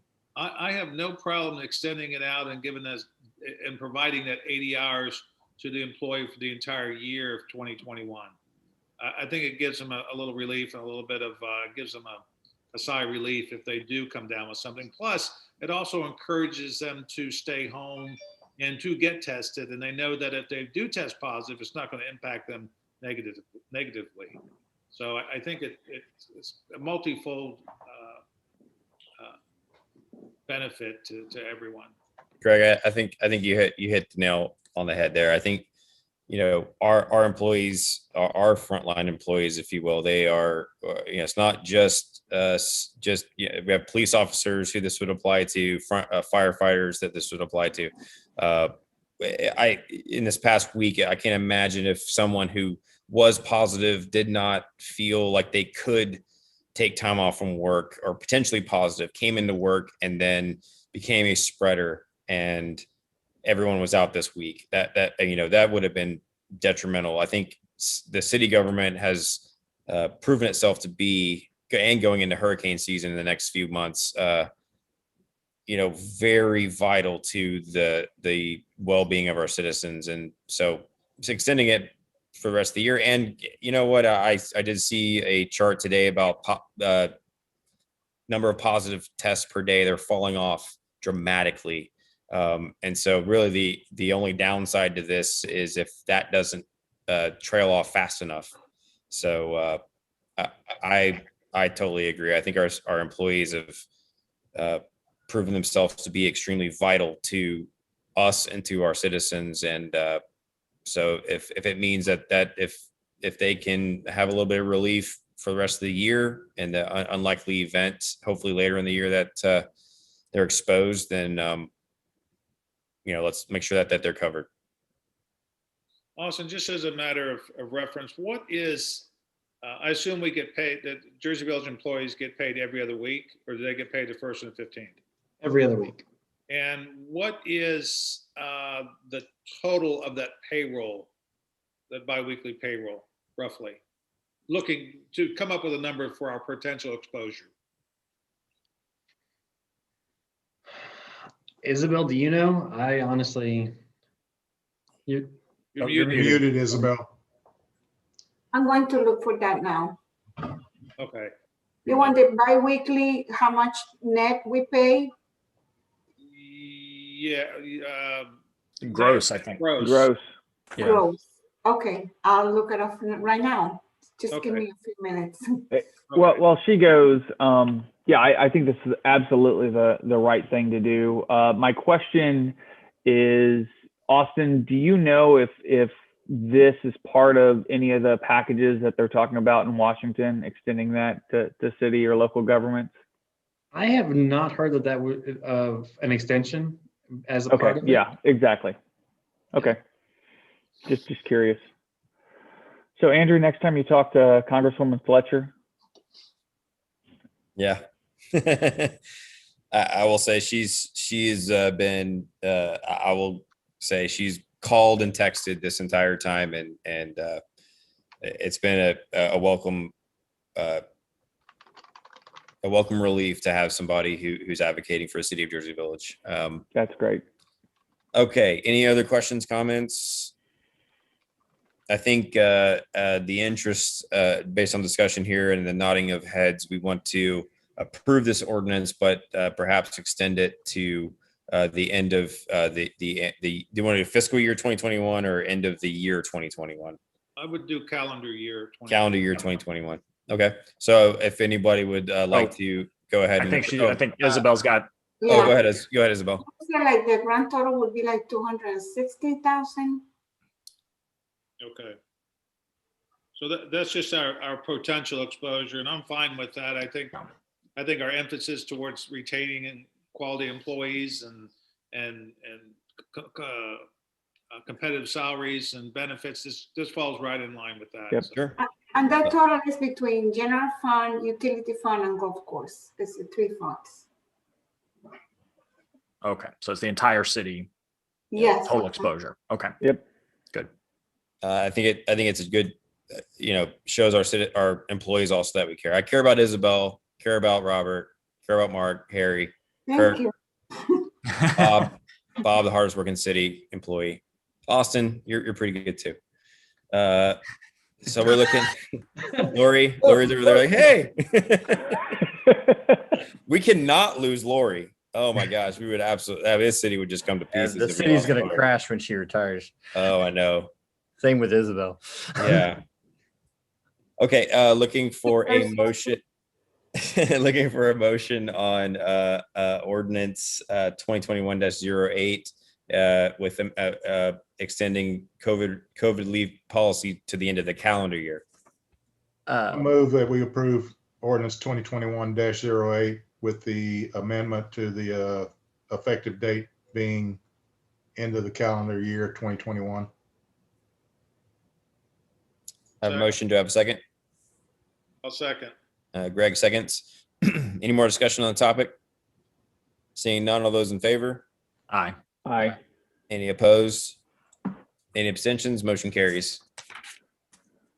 All right, move to item 7, consider ordinance number 2021-09, amending the capital improvements fund budget for the fiscal year beginning October 1st, 2020 and ending September 30th, 2021, in the amount not to exceed $51,100 by reallocating $42,350 from the capital improvements line item and $8,750 from the capital improvements line item to capital improvements line item 10-91-7064 pool office remodel. Robert, Director of Parks and Rec. Go ahead, sir. Good evening, Mr. Mayor and councilors. For fiscal year 1920, council approved a budget containing $45,000 in funds to remodel the pool house from the general fund capital outlay line item 6515.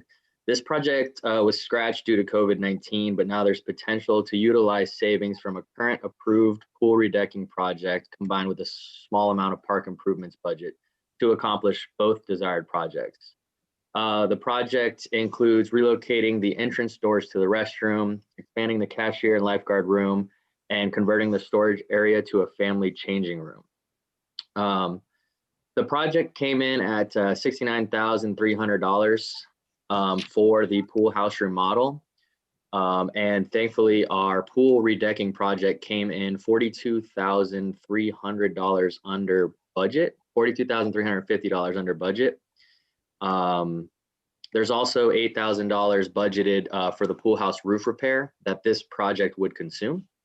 So that leaves $18,200 remaining to pay for the pool house remodel, which will be used with the general park improvements budget. So basically, this is an opportunity to knock out a project that we wanted to knock out from last year with the savings from the pool redecking project. The pool redecking project, as you know, is resurfacing the floor, replacing the drain lines, and adding a drain line from our from our pool pump to our water slide, therefore saving us some water. I believe the materials came in at a lot cheaper per square foot than originally estimated. So we were just trying to capitalize on the savings. Thank you, Robert. Any questions for Robert? Any comments on this? I'll just say I'm glad to see that we're able to come in under budget on a project and to further make more investments into the pool. I know that when we looked at revising the fees for pool memberships, that one of the major goals was to ensure that we were turning that into investments back into the pool to improve it. We hear about it. I know I hear about it all the time about, hey, we'd love to see, these things improved at the pool, including the bathrooms.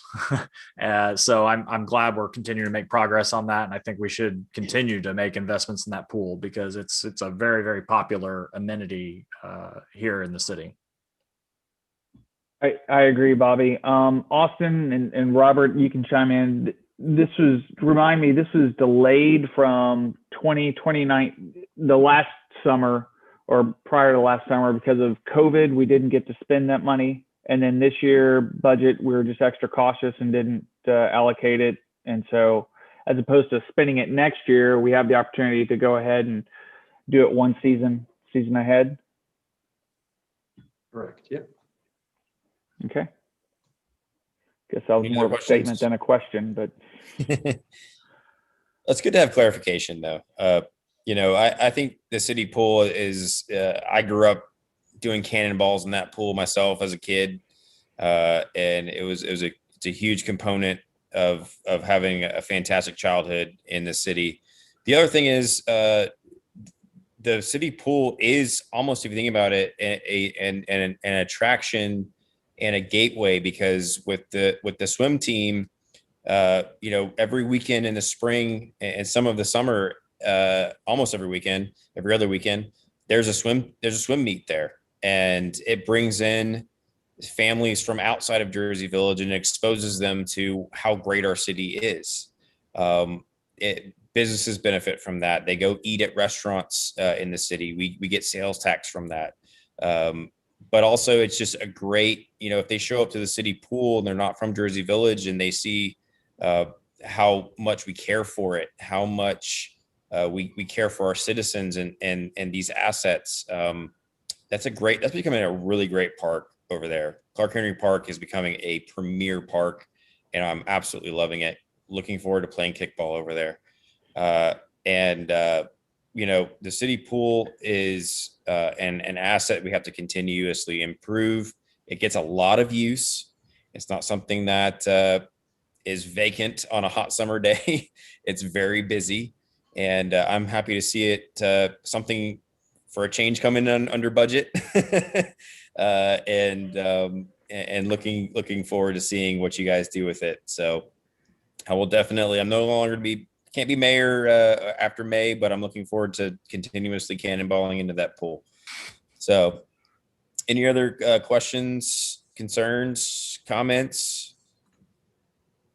All right, looking for a motion then. I move to approve ordinance number 2021-09. Second. I have a motion and a second. Any more discussion on the topic? Seeing none, all those in favor? Aye. Aye. Any opposed? Any abstentions? Motion carries. It's going to move us into item number 8. Consider resolution number 2021-12, awarding and bidding and authorizing the city manager to execute a contract with SER Construction Partners LLC for the City of Jersey Village Wall Street Neighborhood Drainage Project. Austin Blease, city manager. I'm very happy to finally call this to your attention. Mayor and councilors, I think this is a day we've all been waiting for a long time, for sure. We're excited that we have it here. I want to introduce Jim Cartwright. He is with Brooks and Sparks. He is the senior project manager. I think I got that title correct, with Brooks and Sparks. So he has been working closely with Frank Brooks on this project and getting it out to bid and everything. So on February 2nd, we opened bids. We received 7 bids from 7 companies. Each bid was ranked against the following matrix that we have here in the packet. That matrix was part of the bid document, so everybody that bid the project knew of it going into it. The city and the engineer, we worked with the GLO and FEMA to ensure the bids were done in compliance with all of the required standards.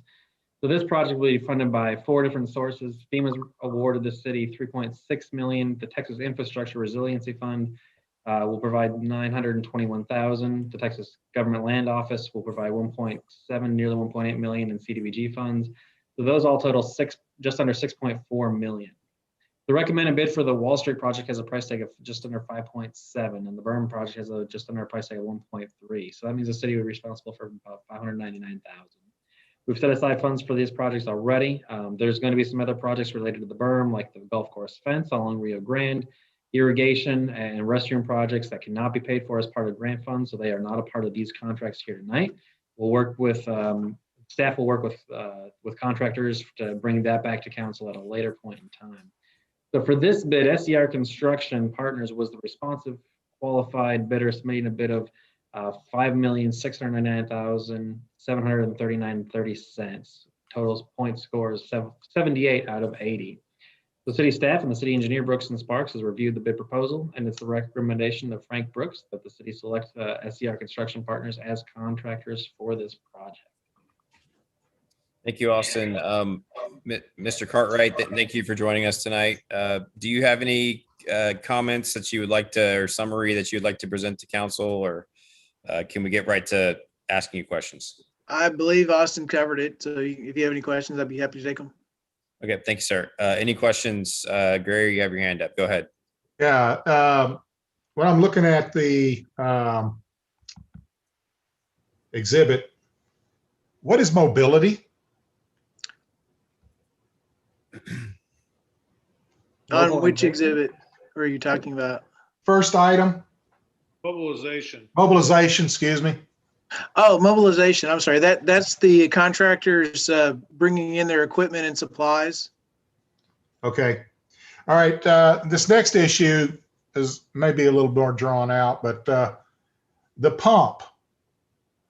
The specs for the pump, is that per Brooks and Sparks, or, I mean, I'm seeing a huge price difference on the pump, $700,000 difference between the highest and the lowest. And I think that it's critical that we have the right pump on this project, or it's just not going to work. So I'm kind of wondering how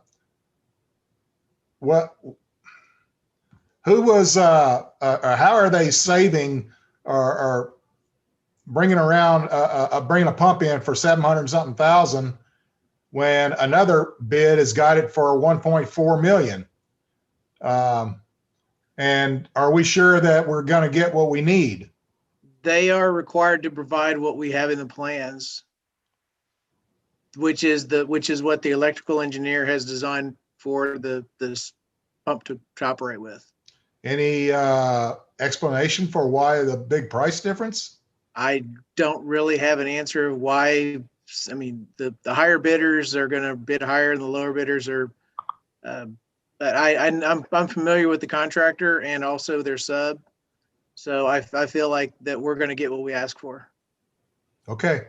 In regard to the pump, did you spec a specific brand or specific model, or did you Yes. just provide certain specs? Yes, we provide a specific model, make, model. Yes, Okay, so everyone was bidding the exact same equipment. exact same pump. Yes. Okay, okay. Right. Any other Car- questions? Go ahead, James. There's going to be that's going to prompt a lot of questions. Cartwright, I looked through the bid documents and they're very specific, very specific in what they're required to provide in these things. One of the thoughts I had initially was that price difference. I'd noticed the price difference, like, well, maybe one's thinking more concrete's needed, less concrete's needed, but it's even drawn out in the plan how big that pad has to be, an exact set, and it's just their different prices.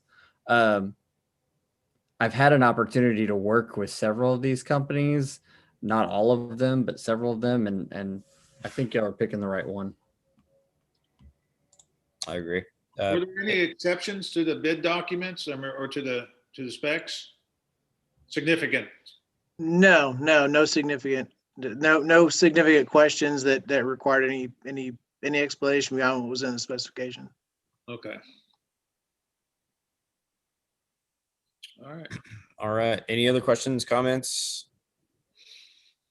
It'd be we worked on this project for a really, really long time, gone back and forth about it. It's something that is a momentous occasion, and the fact that we're doing this right now and approving this is going to bring a lot of relief to a lot of people who get as big a heartache, heartburn as I do when there's a storm headed our way. So great job to everybody who's worked on this for so many years. One comment. Yeah, go ahead, Greg. I think what I find most interesting on this ordinance is the amount of grant money. If you look at how that project is being paid, when this project started, we as a council was committed to doing it, and we were prepared to pay for that out of city funds.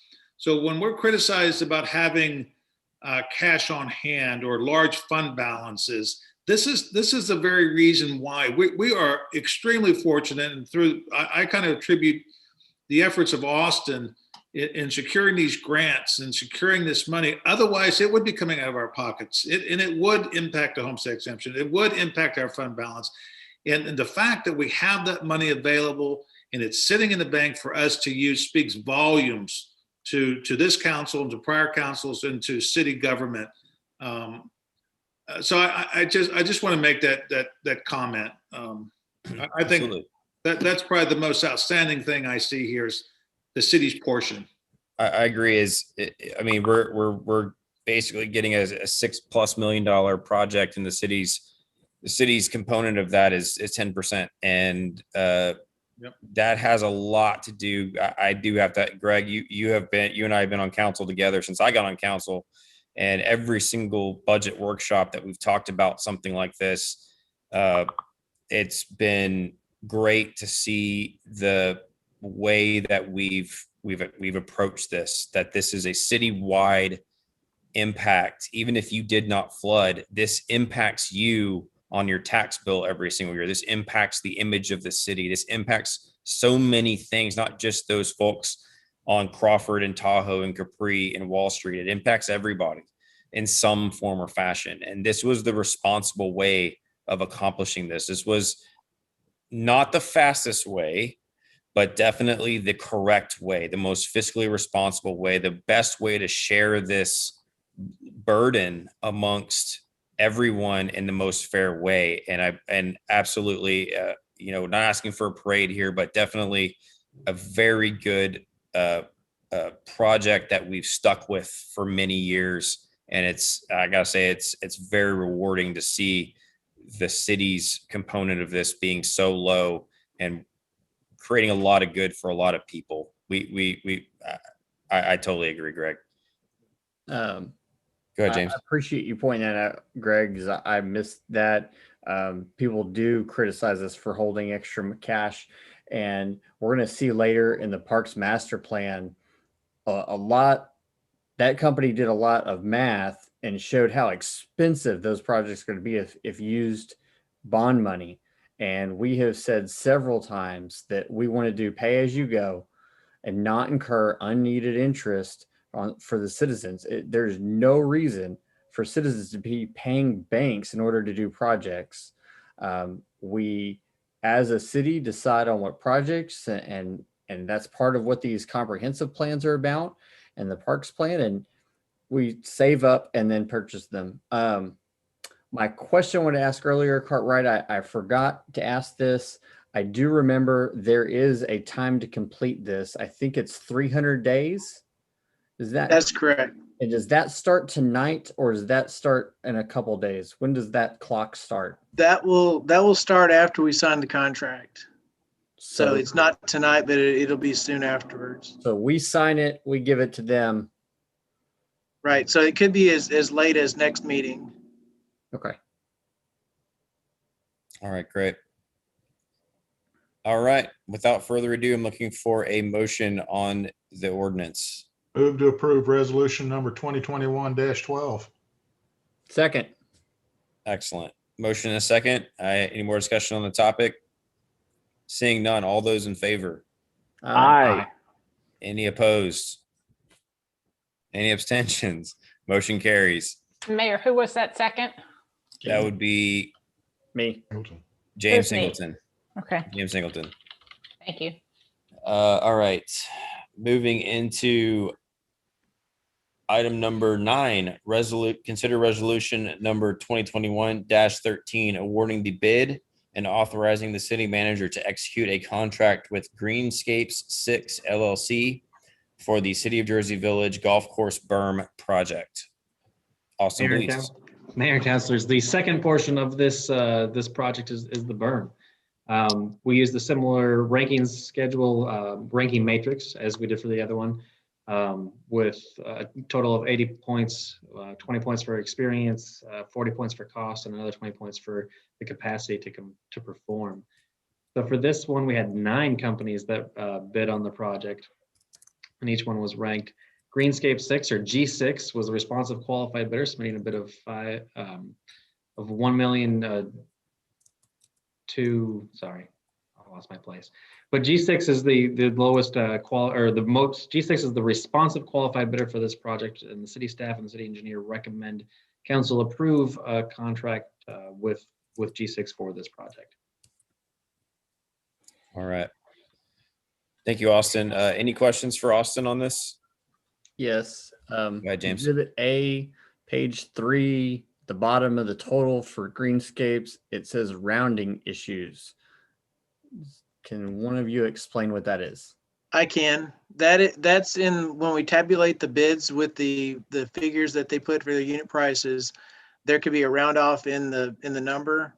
So what's shown on there for the actual number is what actually is the number that actually holds. So that's why there could be a rounding error, but it's minor. It's there, so we disclosed it. Austin, how much emphasis was placed on how well they'll take care of our golf course? Yeah, that's the big thing. 20 points for experience on golf courses. At G6, they work pretty much exclusively with golf courses. I know they've done some work for Jersey Meadow before. They've worked with Matt and Richard. They've also worked on a number of the bigger name courses that Black Horse and even larger ones in the Houston area and around Texas. So G6 is very much in tune with golf courses. We believe we can work with them to minimize impact to the golf course during the construction process, and to make sure that at the end of the day, we have a great functioning berm that looks natural and fits in well with the course. Excellent.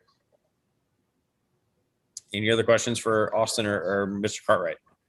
I will just one quick question. I think it's a pretty obvious one, but I feel like if Mr. Malloy is going to come on here and ask a bunch of questions about whether or not this fits within federal, state, local requirements, and whether or not it's actually going to do what it's set out to do, Jim, can you confirm that this project does conform with all applicable regulations and will actually do what we set out to do? It does. In fact, the purpose of it is to send water upstream back into the golf course. So to put it in perspective, the golf course berm is about 5 feet higher than Mall Street. So you have a large capacity for water behind the golf cart's path. So by pushing the water upstream, it delays the time for the water to impact downstream. So it has the net effect of helping immediately into Wall Street by pushing water away from the subdivision. And then we have backflow preventers to keep the water coming from flood control into the subdivision. That combined with the fact that the timing element will benefit not only Wall Street, but also the downstream areas on flood control channel. So you're telling me this is going to be both a highly efficient, effective detention pond and a golf course. So we don't have to pick one or the other, apparently. Correct. You have the benefit of when the channel downstream has the capacity, the water will gravity out. But then when the water backs up, we have flap gates that'll close off and it'll prevent the water from the channel from running into the neighborhood. Great. I hope that answers Mr. Malloy's questions. So what this means is that we're not going to increase flooding downstream? That is true. Oh. You would think that the feds wouldn't put millions of dollars towards a project that didn't meet their standards. Yes. Jim, let me ask you a question. For somebody who said, look, if you're going to do a 4-foot berm, think how good a 8-foot berm would be. Now, I know we looked at berm height and what it would take to do that, but can you talk a little bit about why it is the height it is and not 5 feet higher or 10 feet higher or 2 feet higher? Well, there's a limit to how much water, first of all, be coming from the neighborhood. So when you factor in a 24-hour pumping, that's the amount of water about what we're going to be holding into the golf course.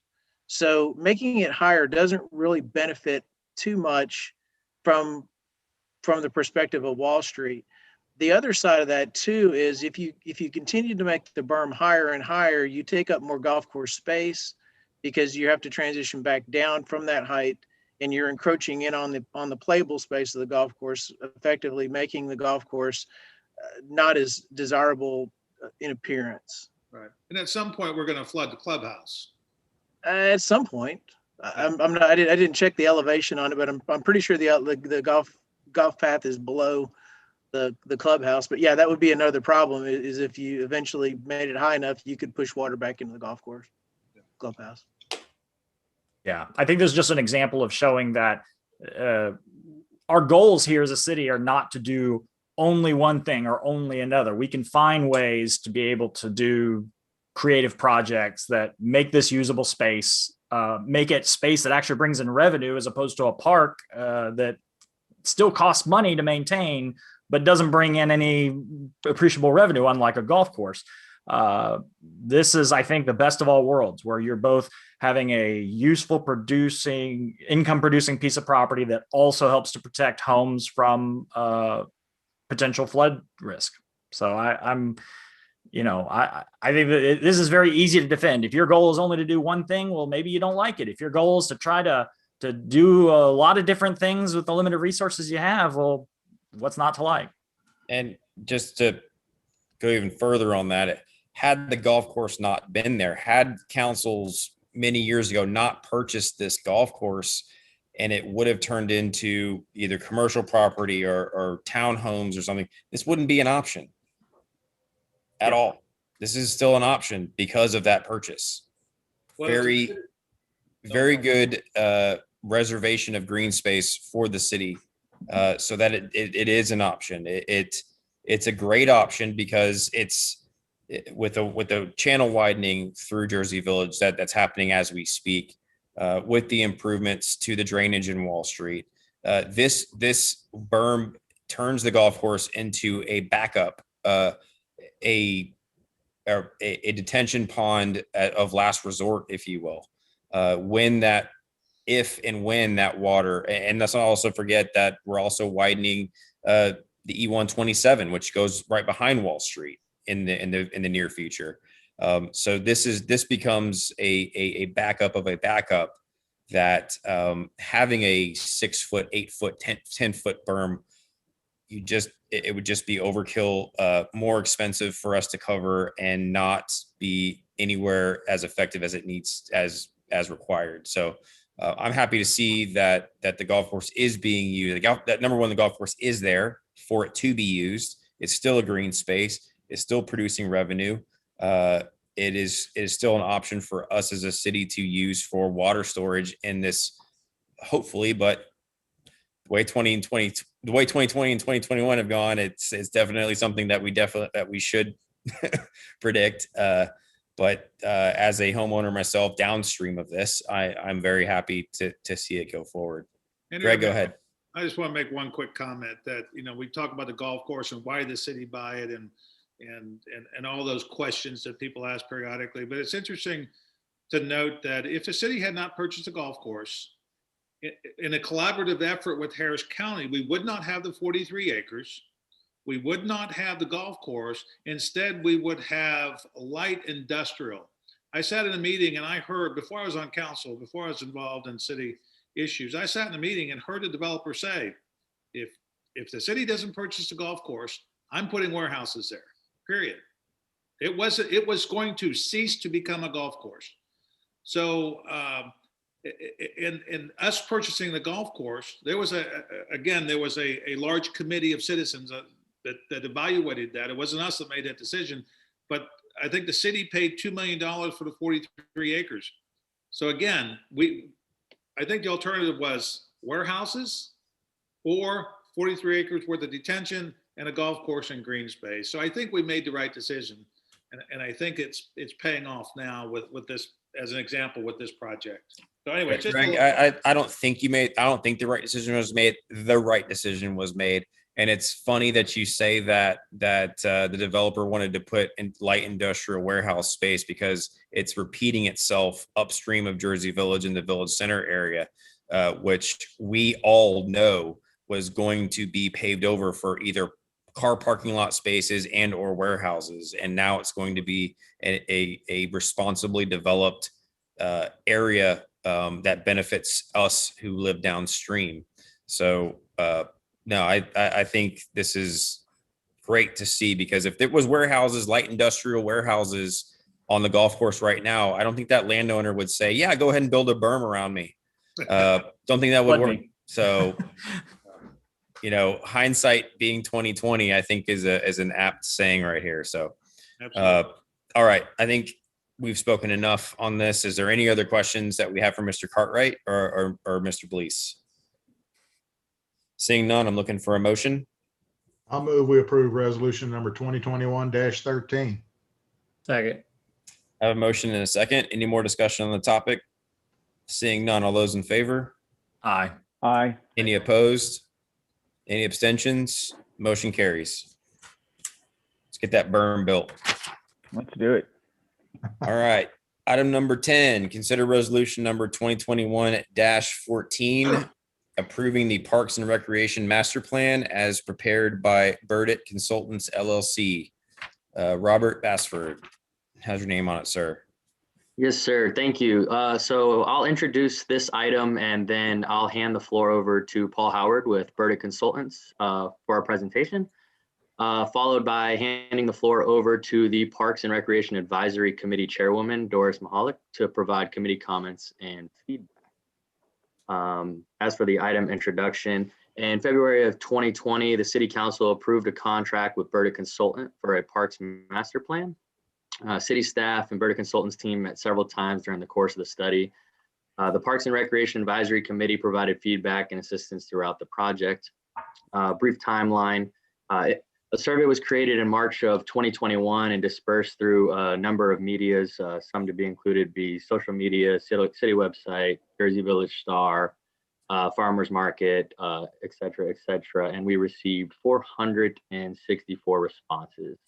An open house was held in November with potential project concepts presented and consultant staff available to gather open-ended feedback.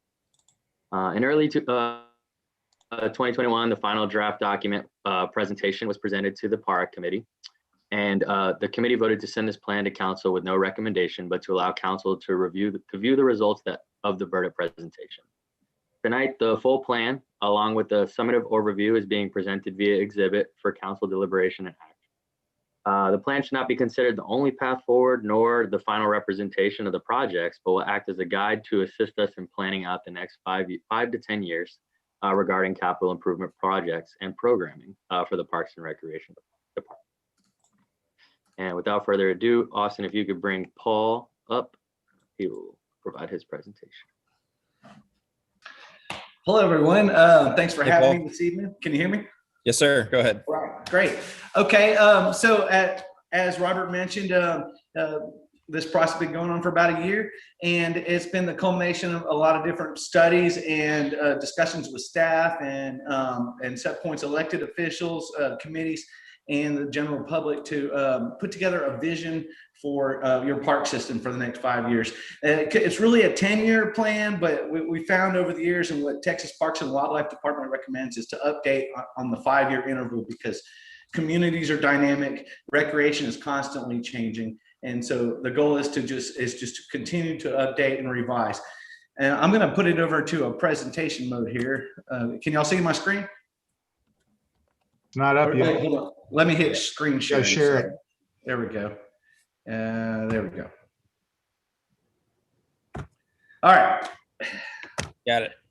So overall goal is to look at expanding recreational opportunities in the city of Jersey Village, updating existing parks and open spaces, and to look at, where there might be partnerships with other entities or schools or businesses to maximize utility of various resources, and encourage programs and events that engage the community, which the city's been deeply involved in, and improve maintenance of parks and spaces in general, and to increase community connectivity. The process I'm going to shrink that real quick. The process included, of course, all the preliminary research as we study the city. I grew up here. I spent the first 18 years of my life in this community, but it has grown a little bit, and it's changed a lot and evolved and improved over the years. Looking at demographics, existing facilities, what you've got in all your parks, and looking at other recreation resources that are being provided by private entities and other in the community, such as school districts, gyms, various yoga studios, what have you. All of those are part of your recreation system, even when they're being provided by others. And so sometimes there's things that the city might want to take on, and there's some types of services that are best provided by the private sector. Public engagement included staff meetings, an online survey, as Robert mentioned, with 464 responses from between March and November, I think it was. And then meetings with the Recreation Events Committee, or whatever it's currently being called. I think it's about to be a Parks Board officially.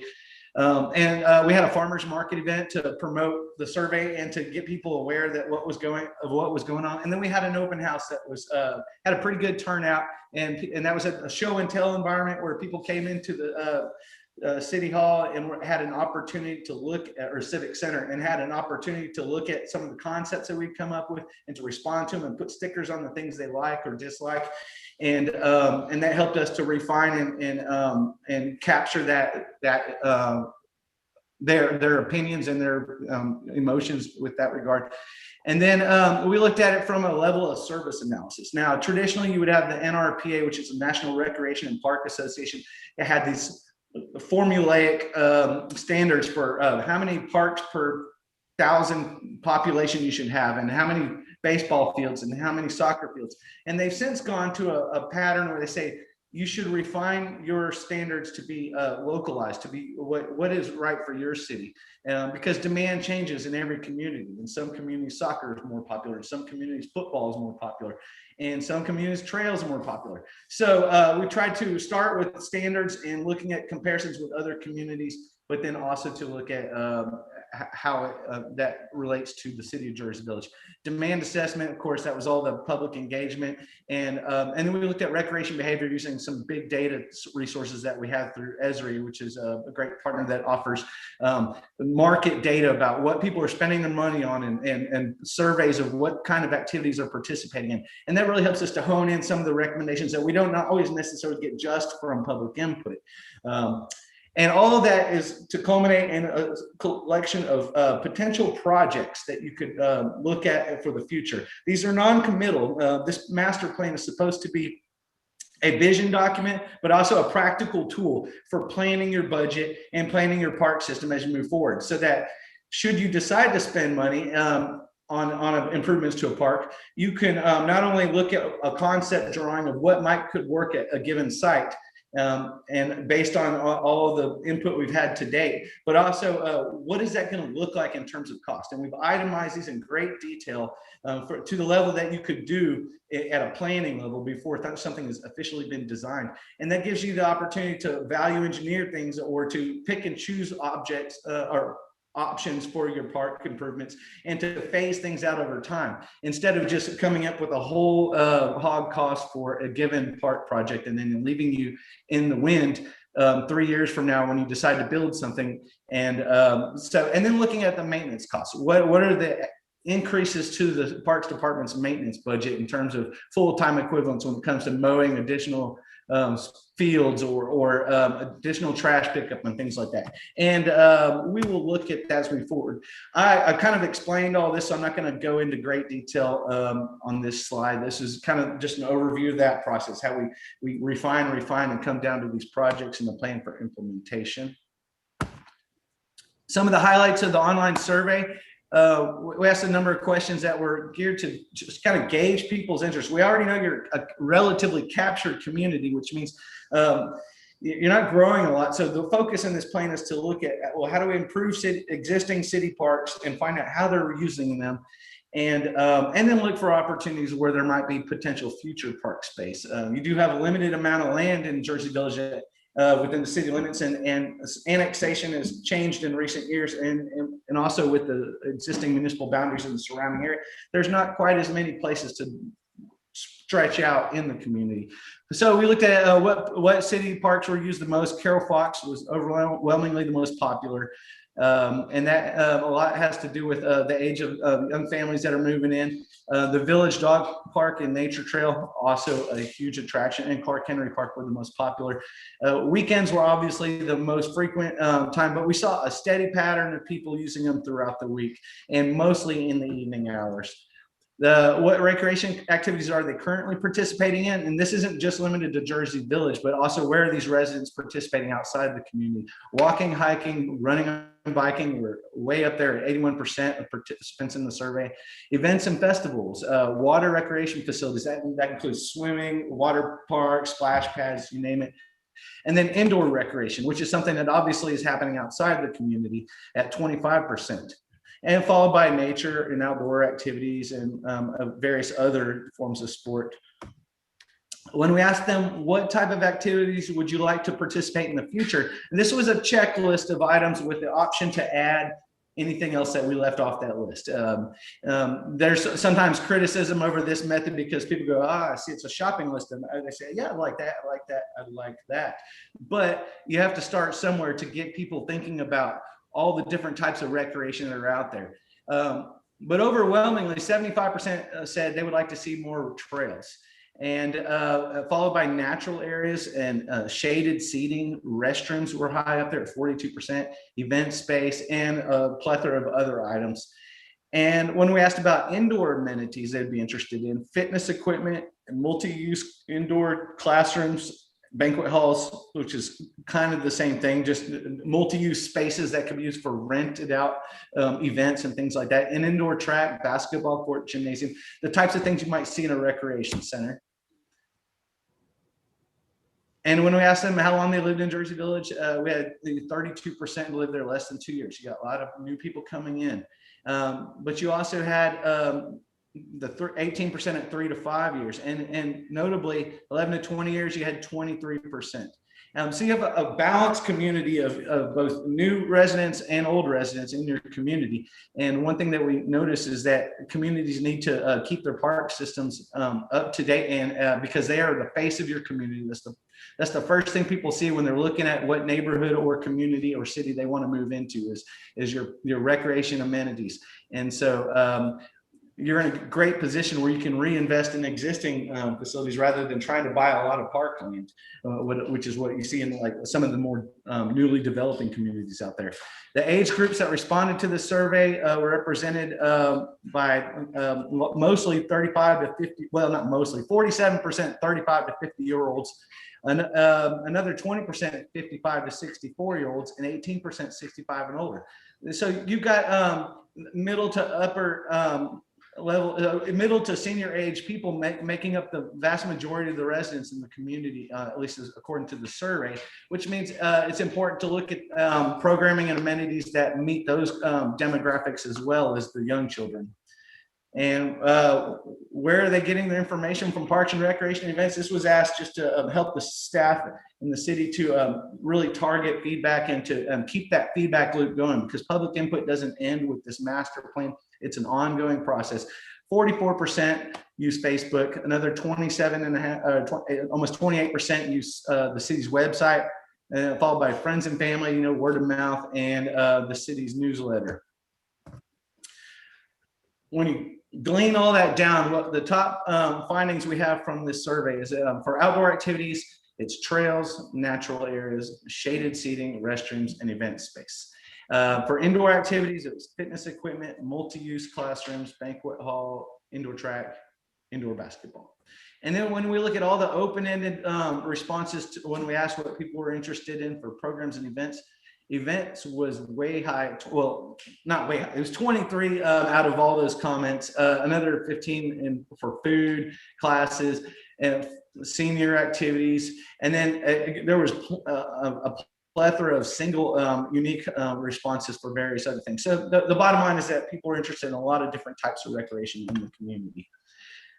Then we looked at level of service. And this way we looked at using the 10-minute walk analysis. This is an initiative that was put out there by the NRPA and the Trust for Public Land. And the idea is that to make every community strive to be a place where people live within a 10-minute walk from where they live to a community park. And so we just looked at from existing city parks, and we use a GIS program that allows us to measure the distance in every direction along every road and therefore sidewalk in the community, and identify all those that were within a 10-minute walk, which is about a quarter mile. And what it does is it highlights areas that are outside that 10-minute walk zone, and we call those service gaps. And you'll see those circled in red. And most of that is over here west of Jones Road. There's a couple little pockets, one north central there. And these areas don't have a city park. And so those were areas that we looked at for consideration of what resources are available to potentially add some recreation. Overall, you had 80% of the residents living within a 10-minute walk of a park. And that's huge. That's a big difference from most of the communities that we work in. And so that is remarkable. This is just an example of the NRPA standards when we compare the city to them. Not all of these are applicable because you can't have everything when you have limited park land sometimes. But you have, for playgrounds, the city is meeting, let's see, 1,177 residents per facility for playgrounds, and the median number nationwide is 3,000 residents per facility. So that's actually good. That means you have less demand on your playgrounds than a lot of other communities do. In basketball courts, you have 8,000 people per basketball court, whereas the median across the country is just under 6,000. So that's the way those standards work. And that's just a way to kind of benchmark and find out, well, are you really keeping up in some regards? And that varies by every community. Some communities, they don't need a basketball court or they don't need additional playgrounds. So those are just used as a starting place. And then we look at the local conditions. Overall, the city has 6.44 acres of parkland per 1,000 residents. The traditional measure was about 6.25 acres to 10.5 acres per 1,000 residents. So a little bit on the lower end, but you know, parkland is hard to come by in the community. Then this is just a view of the inventory of other facilities in the area, mostly private, but some city and some county, and that are also providing recreation, that are within a 20-minute drive of City Hall. And these are places that people are potentially going for their daily recreation activities. Of that inventory, there's a total of 24 trails, 23 rectangular fields, 17 diamond fields, 12 indoor basketball courts, so a wide range of offerings. And of that, 67% of those are provided by the private sector. So that private sector is providing a significant amount of recreation, and that needs to be considered as you decide where to spend your money, which items you would like to take on as a city-owned facility. So overall, what we came up with is a collection of potential projects. These are opportunities to consider as you move forward. Each one of these are standalone, and some of them you might see some duplication, like you could put a splash pad in one spot, but you could also put it over here. But we looked at each site individually as what could the site offer to meet the kind of demand that we saw from the public input, and what resources are available to make that happen. And that's available parks, existing parkland or potential parkland. That's in this case, we looked at the bayous as potential recreation space. And we also looked at ways to connect outside the community to other trail systems that are either existing or in the works. And with that, I'll go into the first one, improvements to Carol Fox Park. Now, Carol Fox Park is a full site, has a lot going on with it. It's very well programmed. It's in great condition. We didn't see a lot of opportunity to change anything in terms of its current condition, but only to add some additional features that we heard from public input, like restrooms. That was the top rated item. You have a lot of young children at this park, and sometimes it's difficult to get them back home in time when nature calls. Shade sails over the playgrounds. You already started that with, I cannot remember the name of the pirate ship. It's not a pirate ship. But anyways, you already started that with one play structure, but adding some additional shade would be nice in the summertime. And then just adding some additional picnic areas. Under the pavilion and gazebo, or the gazebo there is a popular feature. And so we looked at a proposed picnic pavilion over there by the sand volleyball courts, in addition to some other items. And you'll see those in the list of proposed features in the probable cost statements later on. Improvements to Clark Henry Park. There are some limitations to this park, largely relating to floodplain, but it's a great open space, and it offers a lot of opportunity for events and multiple uses. So we looked at a proposed multi-use sports field that could be used for baseball in one part of the site, but also a football / soccer / lacrosse, whatever sport comes on next. You have an active I-9 soccer program going on right now. I-9 does offer additional sports, and having a place to play football or another sport that fits on rectangular fields would work well here. This is shown as a single size, like basically a U14 soccer field, but it could also serve in every other age group by breaking it up, just changing the striping to fit the different types of the age groups that you're interested in supporting at the time. And we also show some landscape improvements down to the south over by the entrance to the playground, just creating more of a formal entrance from the parking lot that gives you a sense of arrival into the playground area, and seating along the hike and bike trail that's existing along the north side. And we put an allowance in the budget for some additional site furnishings moving forward. Improvements to the Jersey Village Dog Park. We had heard from public input that people were interested in a potential walking loop. So in this concept, we show a granite, either decomposed granite or paved walking path within the interior of the dog park, so people can walk with their dogs on the path that they chose to. Also, some additional shaded seating and a pavilion inside that area for residents to relax while their dogs are out playing. We've had comments that indicate they might be interested in seeing it on both sides, not just the large or the small dog, but both sides of the dog park potentially. We've also had comments that said they weren't interested in any kind of walking path. So, but the point is, it's an option, and this is a way of visualizing what could be should you decide to add additional amenities to the dog park. This is one of the more popular parks in the community these days. Now, when you zoom out a little bit more to the overall site with the detention pond, the idea here is to really capture what one part of what this site was originally envisioned as. If you look at the original design when they were engineering this detention facility, it was also meant to serve as a wetlands. And it's beautiful, and it's some of the only topography available in the area with all the rolling hills along the trails and everything. But to go ahead and enhance it and add some boardwalks and some little bridges out to the island and some additional wetlands vegetation that can help really enhance what this could be as a nature space. It's something that you don't have a lot of in the area because there's so much development, and this can be a real attraction. It's already one of the most used parks in the system.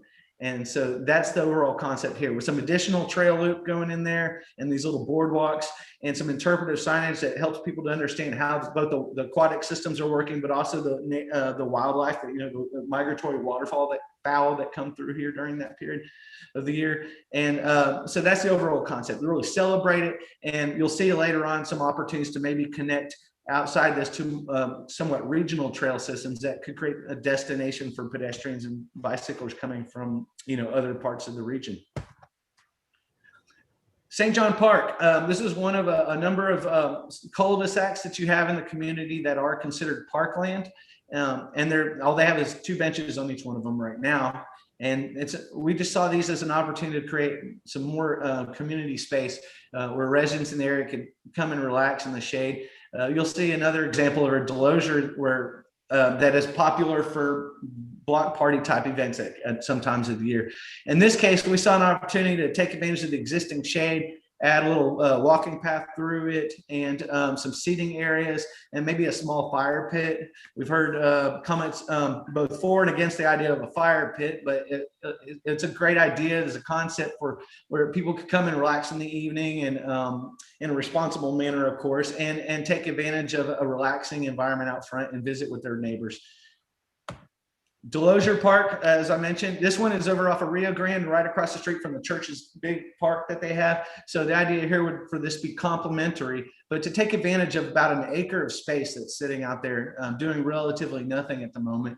But by creating a playground area with appropriate fencing along the Rio Grande side to make sure kids aren't running out into traffic, and some seating areas, a pavilion, about 30 foot by 30 foot that would allow for various barbecues and events. It could be a rented space if you'd like. I'll leave that up to the city, of course. But to create another park space, and you can never have too much park space. And this is already parkland. It's just not getting utilized as much as it could be. Philippine Park is a great opportunity. It's a beautiful place. It's got an open understory with lots of shade. All it has right now is 2 benches and a gazebo out there right off of Philippine Street. But as you go down Ecuador, you've got the footbridge that gets you across to the pool and Clark Henry Park and elementary school. And it just seemed like a great opportunity to create a potential, more naturalistic park, but with an opportunity for an outdoor classroom environment that could serve both the students over at Post Elementary, but also even the village daycare center next door. The park has some limitations in terms of floodplain. So on the eastern edge of that side, or excuse me, that's southern edge of that side, it would need to be, which is to the right on your screen, that would need to be limited to more low impact things like just trails and picnic areas, things like that don't increase floodplain issues. And maybe some bike racks and some benches. So we've got an allotment for some site furnishings in there, but really a passive place, but just a way to energize this space and get people out there and using it more. This is a unique project that we came up with, and this one takes advantage of underutilized space on Pleasant Colony Drive, right there immediately west of Jones Road, just as you cross the bayou, or it's actually, you don't even cross the bayou if you don't want to, but but it's on both sides of the bayou, and it's in between a lot of multifamily units out here, these apartment complexes on both sides. And it's a significant amount of potential parkland. Now, this parkland this land is technically owned by the development on, at least as far as the appraisal district records are concerned. So there would probably have to be some type of either a land purchase or an interlocal agreement or something that would have to come about to turn this into something. But it would be a shame not to look at the potential for this piece of land.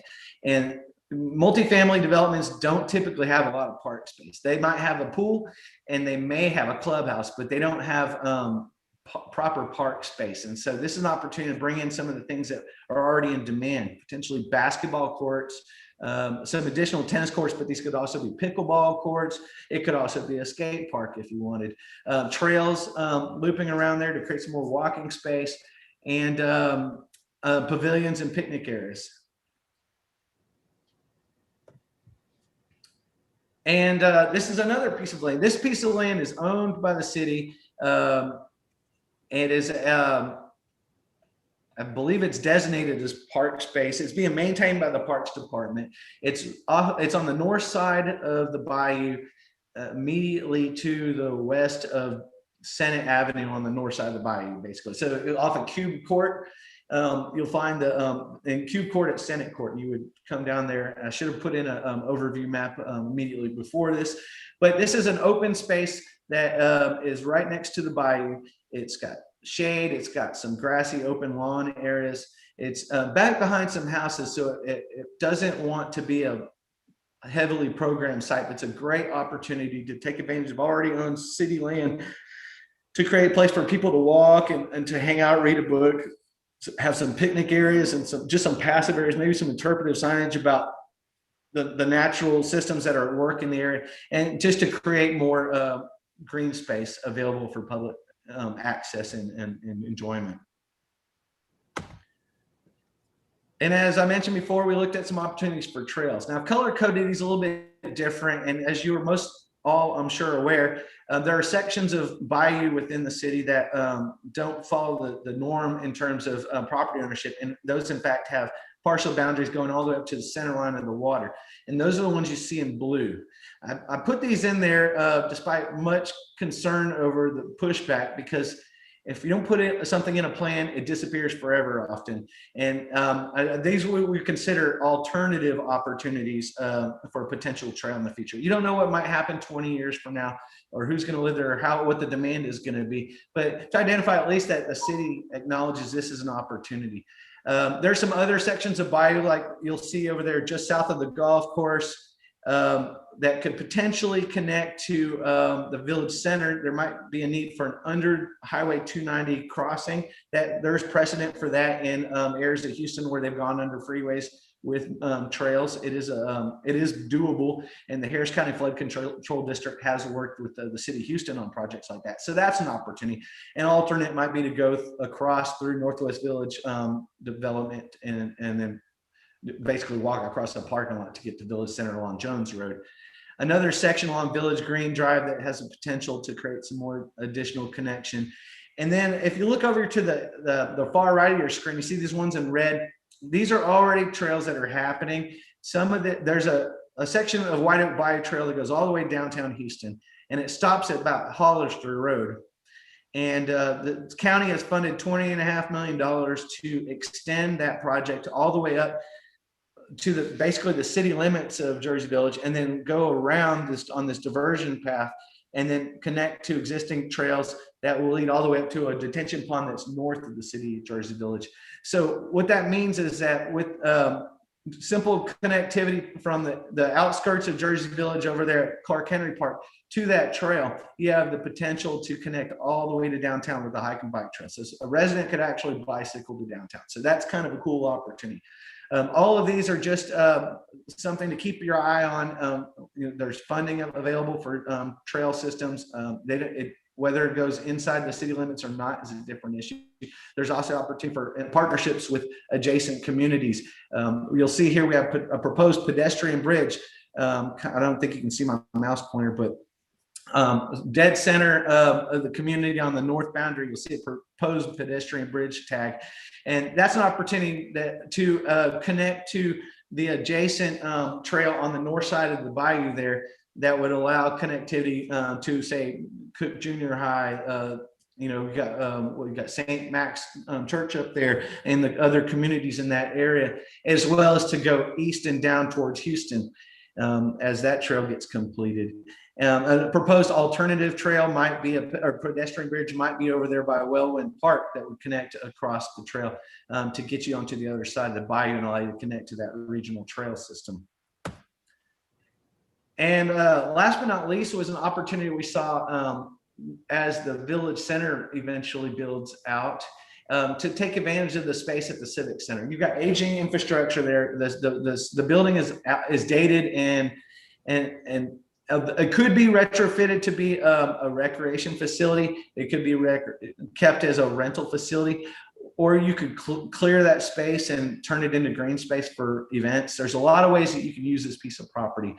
And that's wide open for the city to decide in the future. But what we did here is look at how could you use that in the most, I guess, programmed intense space that would meet that indoor recreation need that we saw in the demand assessment.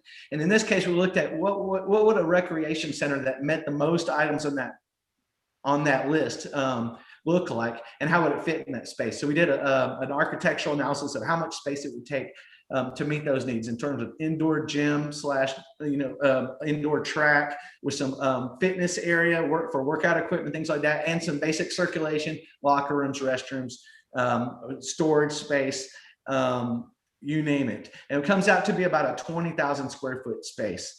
And the idea here was to take advantage of the existing footprint to as much as possible, not wasting money on parking where not necessary, because that's a pricey option in any facility that you build. But also expanding some green space over here. You'll see we've taken out a little bit of parking on one side to bring out a little bit more green space. I know this is a popular spot for food, for farmers market and potentially food trucks here too. But it's also the largest piece of parkland you potentially have. And if it becomes open space, that's great.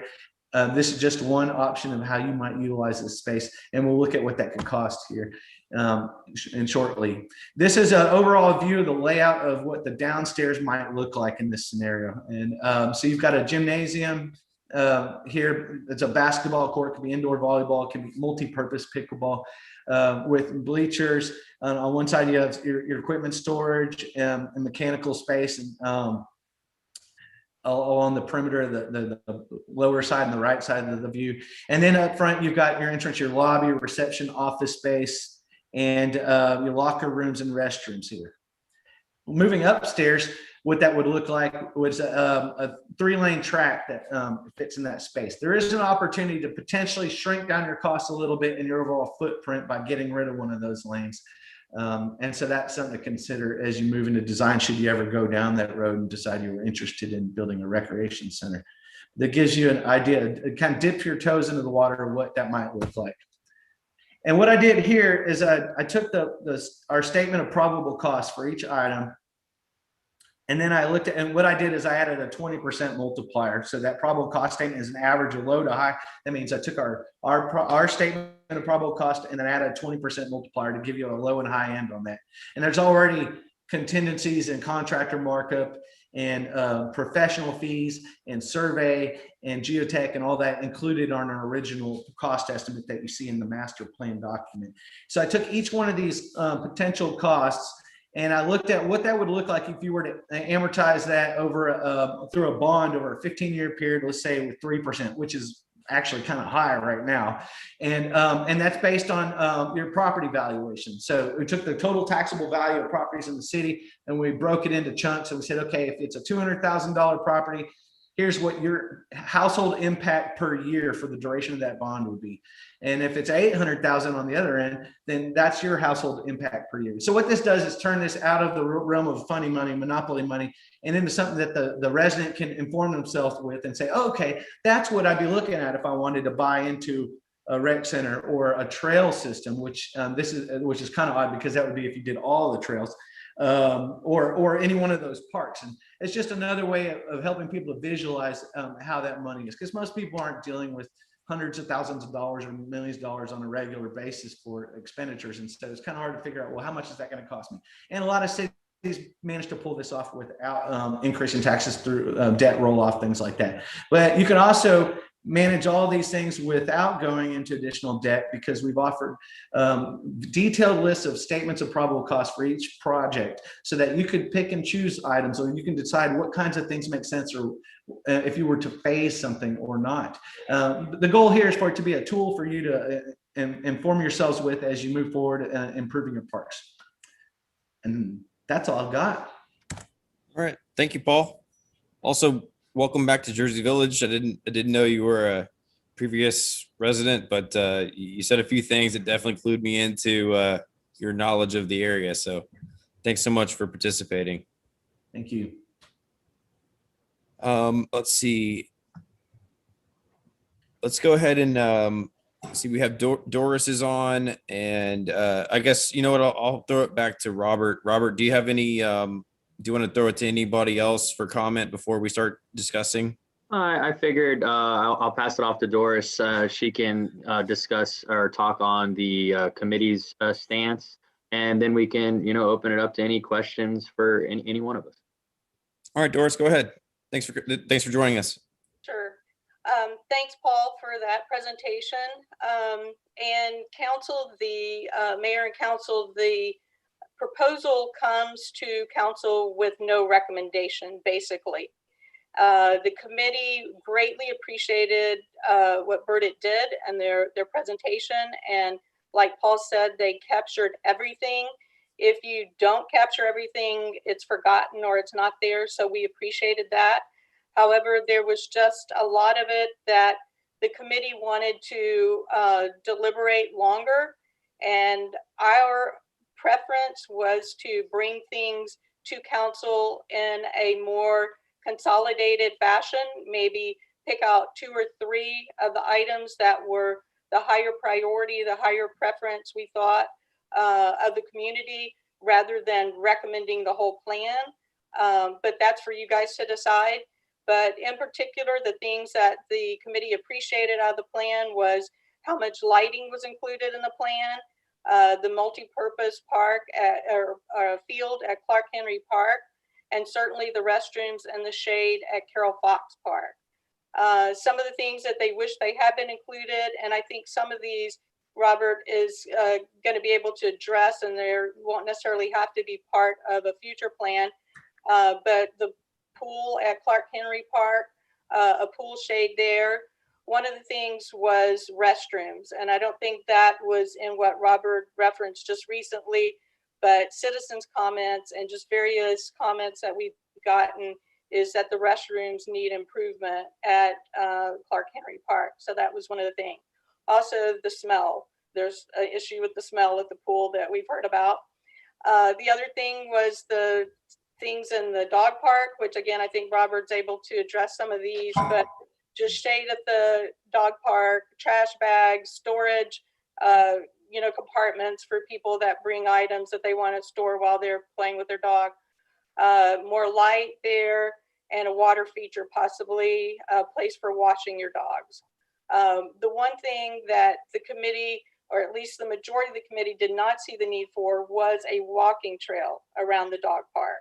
So those are just the kind of things, there are things that certainly Burdett threw out there based on some of the comments they got, but at least from our committee, which, some of the members use that extensively, that was not one of the things that were high on their priority list. So that's why as a committee, we felt that, we just wanted to hash these out a little bit more and maybe prioritize them and present them in a grouping, so to speak. Okay. Thank you, Doris. Appreciate that.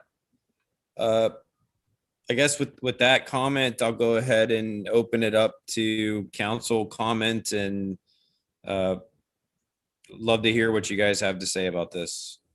I would kind of like to know what is our goal here. I don't think we want to nitpick this right tonight. I mean, each one of these would be an independent project in the future, and you would go about deciding whether you put in a walking trail in the dog park at that point, right? Yeah. I'll say what I have to say. A master plan, just like a comprehensive plan, is not, how do I put this? It's a guiding document. Ultimately, anything that is in a committee, anything that is in a plan is not gospel. There's a lot of things in the comprehensive plan that are wish list items that come before council every single year. As I said before, every single year we have our budget workshop and everything becomes a priority, and we rank them based on what the community needs in that particular moment during that fiscal year. There's a lot of things in the comprehensive plan that I'm pretty sure I'm never going to see, even though I plan on living here the rest of my life, but it is there. And it's something that is just placing it on the radar, if you will, for future councils to see. There were a lot of things in this parks master plan that I'm pretty sure I'm never going to see in my entire life, but it's there on the radar. It's something that is a guiding document so that the Parks and Recreation Department gets input from the citizens, gets input from a professional company like Paul's company. And we're not looking for something, in my opinion. I'm not saying I appreciate the service of all the committees, but we're not looking in my opinion, we're not looking for a committee to recommend something that council takes and approves immediately. That becomes the thing that we do. To me, it should be something that may have some things that are quite wish list items. They may have some things that are a little more complex, such as the trail system. Trail system is going to be very complex, even though you don't really think about it being complex, but there is ownership from homeowners to the middle of the channel throughout our city. But that doesn't mean that it shouldn't be on the plan for down the road if it becomes something popular citizens want. We have it there. There's precedent for it. I'm not looking for a plan from this committee that is something that's already been nitpicked through. I can tell you just from my experience, when I got on council in 2015, I was fresh off of the Comprehensive Plan Commission. And we got to council, when I got on council, the following budget session was where the nitpicking happened.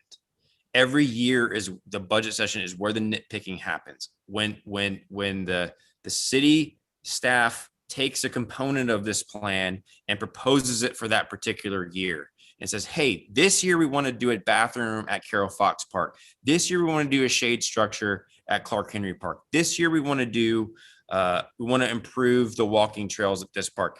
That's where the nitpicking to me happens, because council is the body that the citizens elect, the voters elect to dole that tax money out as a priority. We're the ones who, I don't want to say this, we're the ones who see the budget, see what the priorities are, cover our basic needs, cover the needs of debt, cover the needs of all of these things, figure out what our tax rate is going to be, and then we take the priorities from each department and create what we can each year.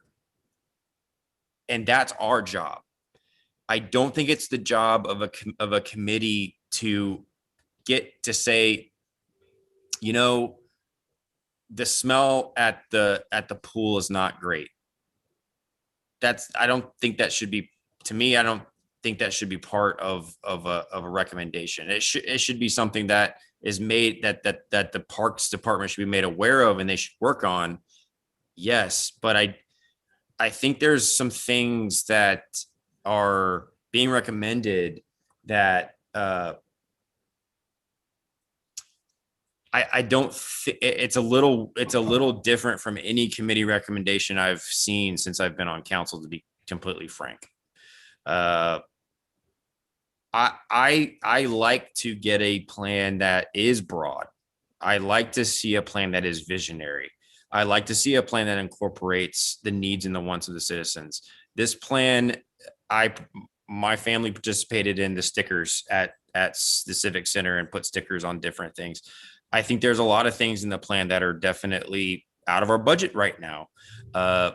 Doesn't mean that we're going to do it just because it's in the plan. It's a plan. It's a guiding document. And I think that the nitpicking and the what do we actually make reality component of this happens every year under the purview of council. So that's my thoughts on this. More broadly, I don't know. When I look through the plan, I like to see, I really enjoyed seeing a few things. Number one, I really enjoyed seeing the demographic breakdown of Jersey Village. There were 32% or so of people who have lived here for 2 or 3 years or less. That's big. And I can vouch personally for someone who owns a business with a lot of people coming through from Jersey Village. There's a lot of new people moving here. But that chart was nice and balanced. There were people who have been here for 3 or less years, but there were a lot of people that have been here for 5, 10, and much longer. And it was a nice breakdown. It was nice. It was almost like a star. Everyone, it's a cyclical community. The other thing that I saw was we do have a larger senior population. We have to be aware of our demographics. And I really enjoyed seeing that presentation and understanding why these things were recommended.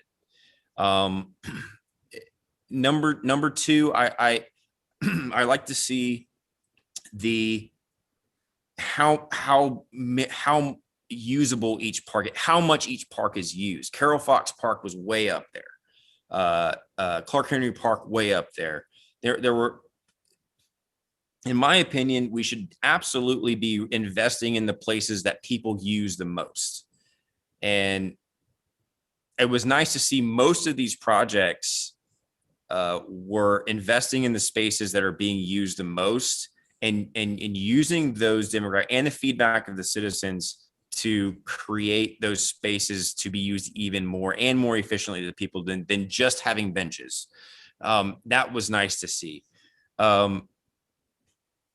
So I appreciate the plan. I really do. I appreciate the participation, but as far as the recommendation, in my opinion, it's a little strange to me to see a recommendation from a committee that there needed more time to recommend something that was ready, almost like ready for the council to approve for putting in a CIP today.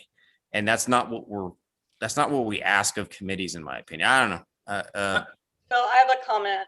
Yeah, go ahead. One, there was only 495 participants. So again, based on the residents in the city, I mean, I know by surveys that may be an adequate number, but we did have comments that a lot of people felt like they didn't know about it. So we felt like if we had more time to kind of prioritize these projects, we could maybe get more input.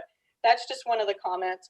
My next comment is then, I guess I feel, or my question would be, what is the role of the committee if you have a consultant make a plan and then it gets presented to council as it is with basically not the detailed input from the committee, which is supposed to be sort of the, I guess the experts, for lack of a better word, on those items in that plan.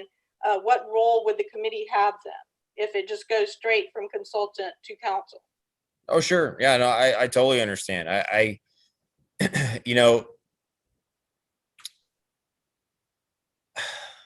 So, you mind?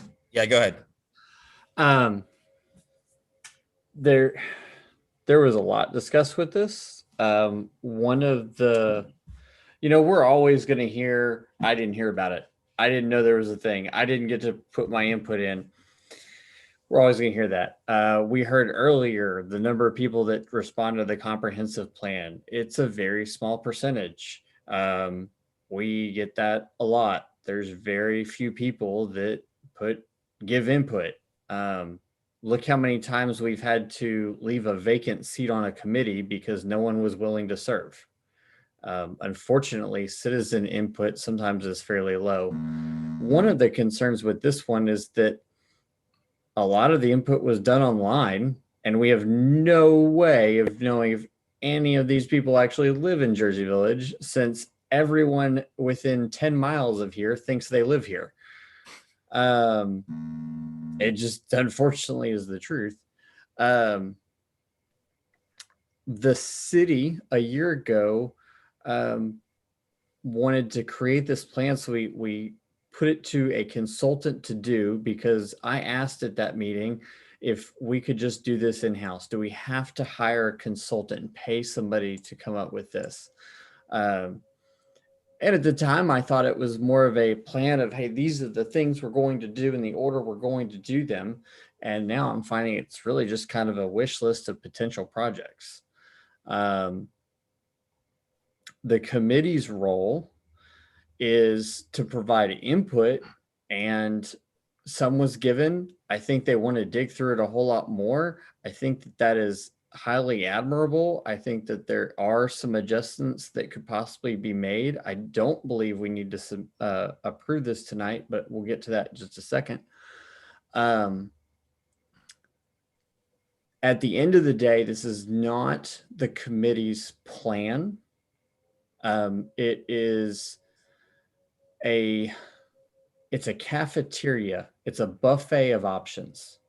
And what we really want and see incredible value in the Rec and Events Committee is picking out which one of these buffet items they find important and which ones they talk to constituents and say, I like this and I would really like to see restrooms at Carol Fox, or I would really like to see a walking path within the dog park, or hey, we've talked to people and we as a committee of citizens that we really value their input have said, we don't want a walkway inside the dog park. I don't know why that's in the plan, but we don't want that.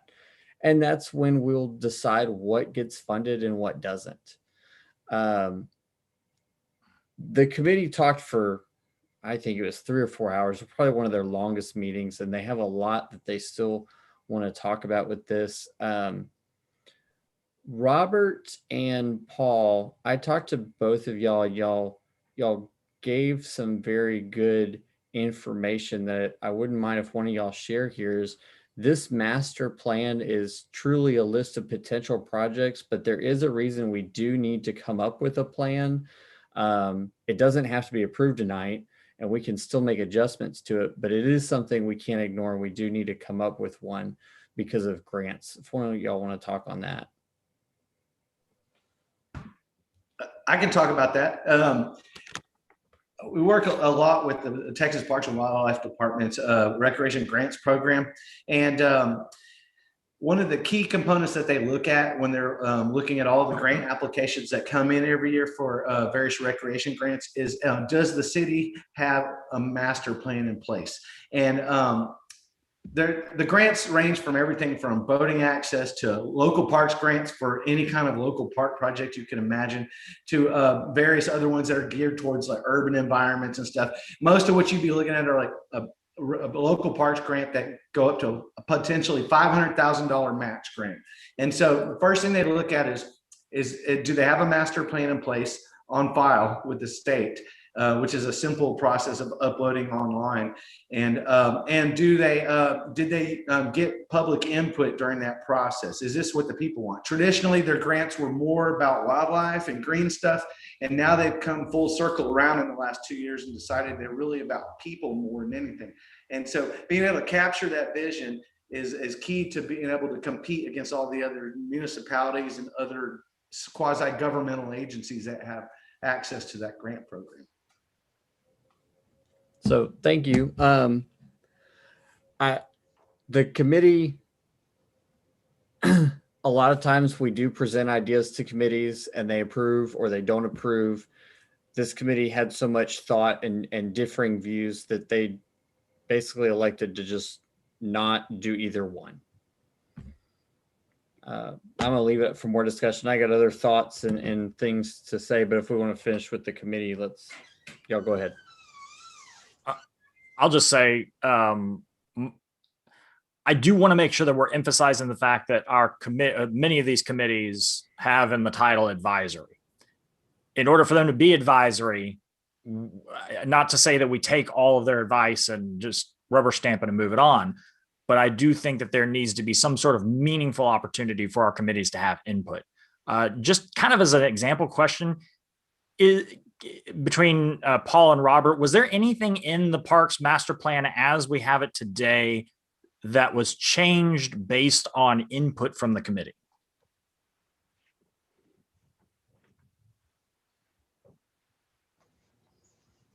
I could touch on that. So basically the process of the document is a working document all the way up until today. It's still a working document. Technically, it's a draft.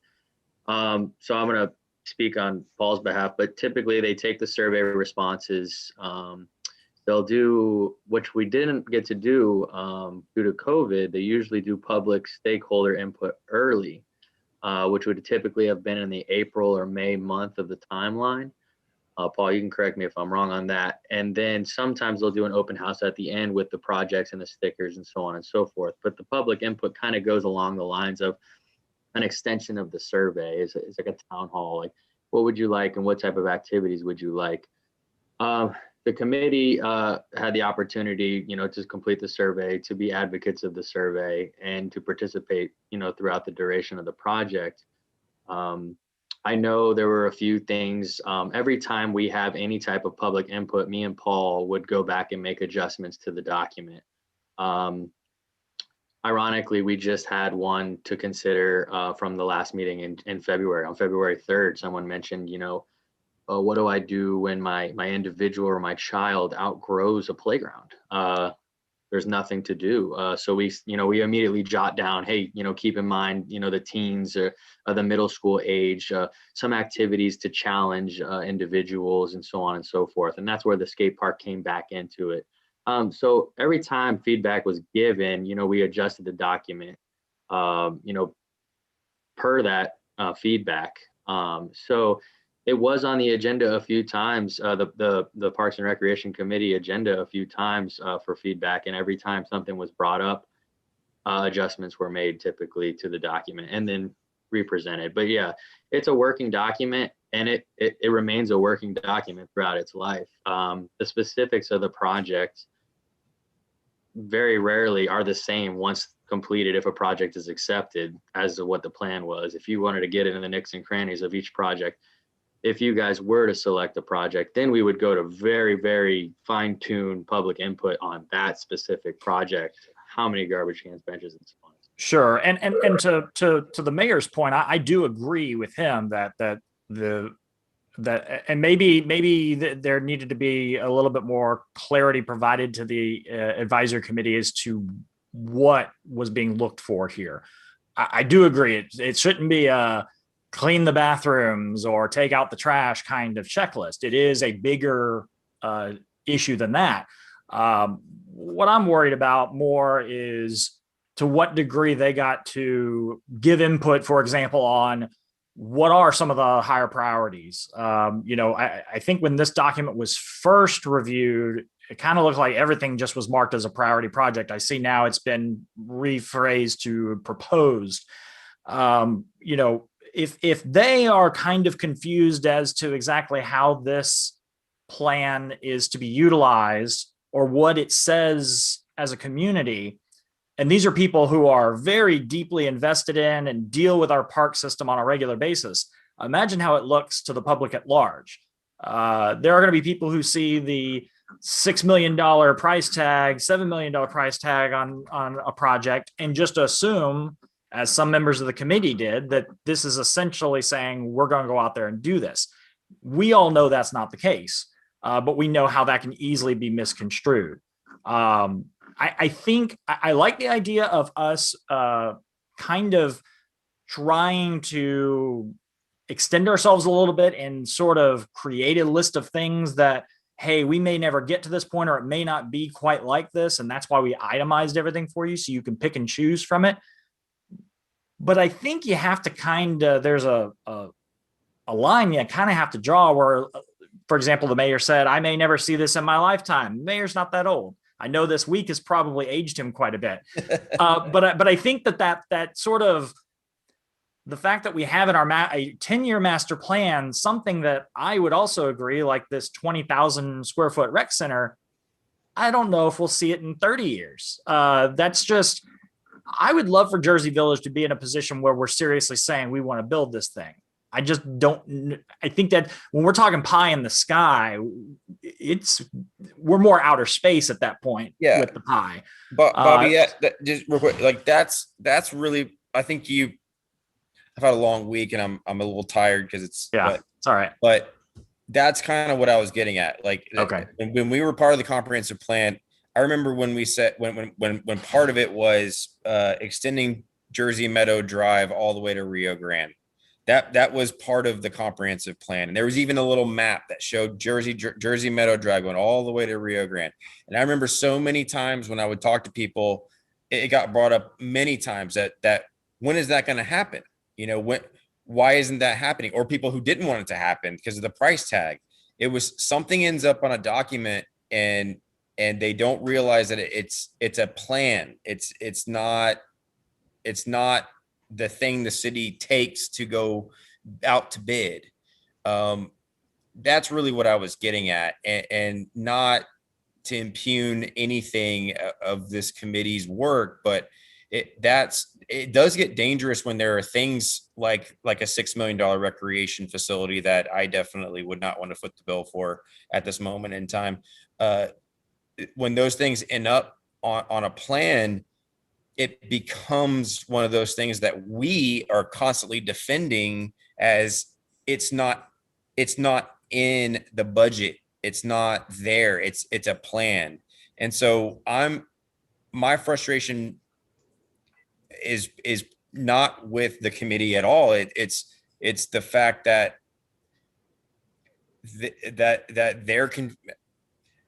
they didn't receive the guidance. Maybe shame on us for not giving guidance as to exactly what we're looking for. You know, we do have these committees there for a reason. We have citizens who are plugged in, like Doris, who know who've lived here for a long time, and they know what the citizens need and want, and they are there to take this plan and shape it into something that they want to see for the community.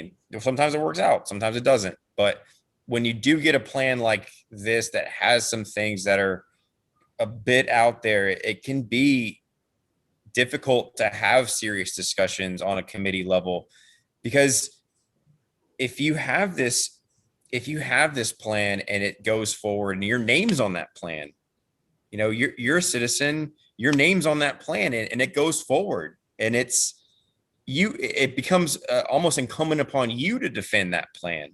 And so,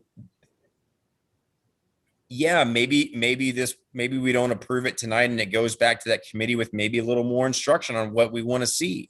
And maybe that is what we do tonight. I'm not trying to say anything that,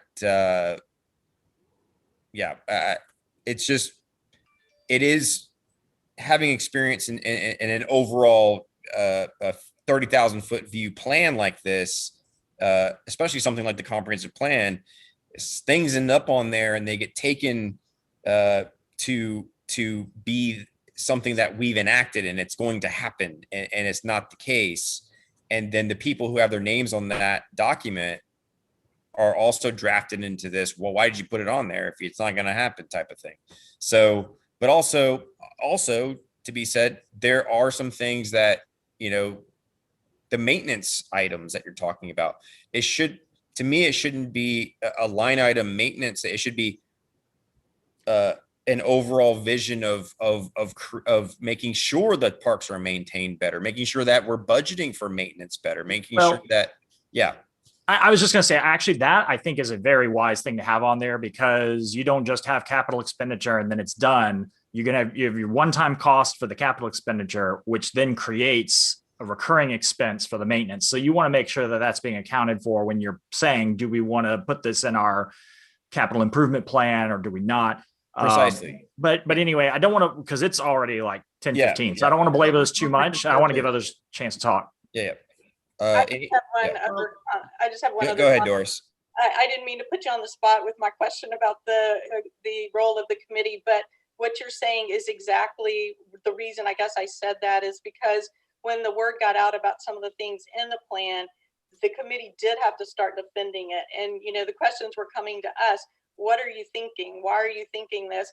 And, right. you know, you and I can look at it as a plan, and because we're more involved and we can see that, but the average citizen may not. And the only thing they see is, oh my gosh, they're approving this, or they've got this there and my taxes are going to go up.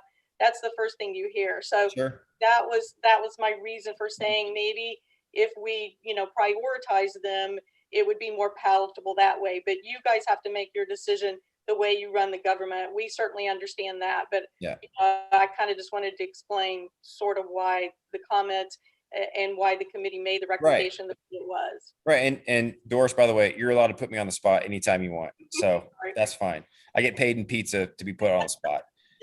But yeah, that's I totally understand. And actually, I've had conversations with council members about this. Is we want these committees to be all in on the plans they recommend, because frankly, I'm really tired of having to defend things that the city is doing and not having. I'm not going to be here much longer. So, you know, it would be much nicer to have committees that recommend things that they wanted, that is their baby, that is your baby, that you want to defend and you want to see. So that way the people cheerleading for the city's projects are not just these 5-6 people on council. It's the citizens who participated and the citizens who were on the committees. That's and then so what I'm kind of gathering and hearing is this committee needs a little more time and guidance on what they want, what to put forward to us, so that we can all be team Parks Master Plan going forward for the next several years. I think we're Go, Greg. bring the point. And I've heard enough, to be honest with you. I think what we need to do is, if there's a different course of action, let's talk about what we're going to do moving forward. Looking at the summary of the projects, 72,000, 6 million, 2.5 million, 3 million, 600, those are unrealistic for us. Those unrealistic in a 2-year plan, a 5-year plan, and most likely probably a 10-year plan or a 20-year plan.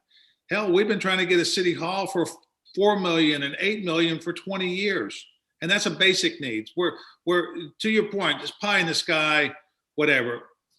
What we're talking about, I think it needs to be more granular. To Doris's point, there needs to, if we're looking for input and an advisory, this provides a framework, but it's unrealistic in so many aspects. So if we're going to send it back to the committee, let's send it back to the committee and say, look, these are the things, but break it down into smaller pieces, more palatable pieces. It needs to be more granular, not a $600,000 project, but maybe $50,000 projects that we can get there over a period of time. It's just, you can't look at this and put $800,000 projects in the Parks and Rec in any single year.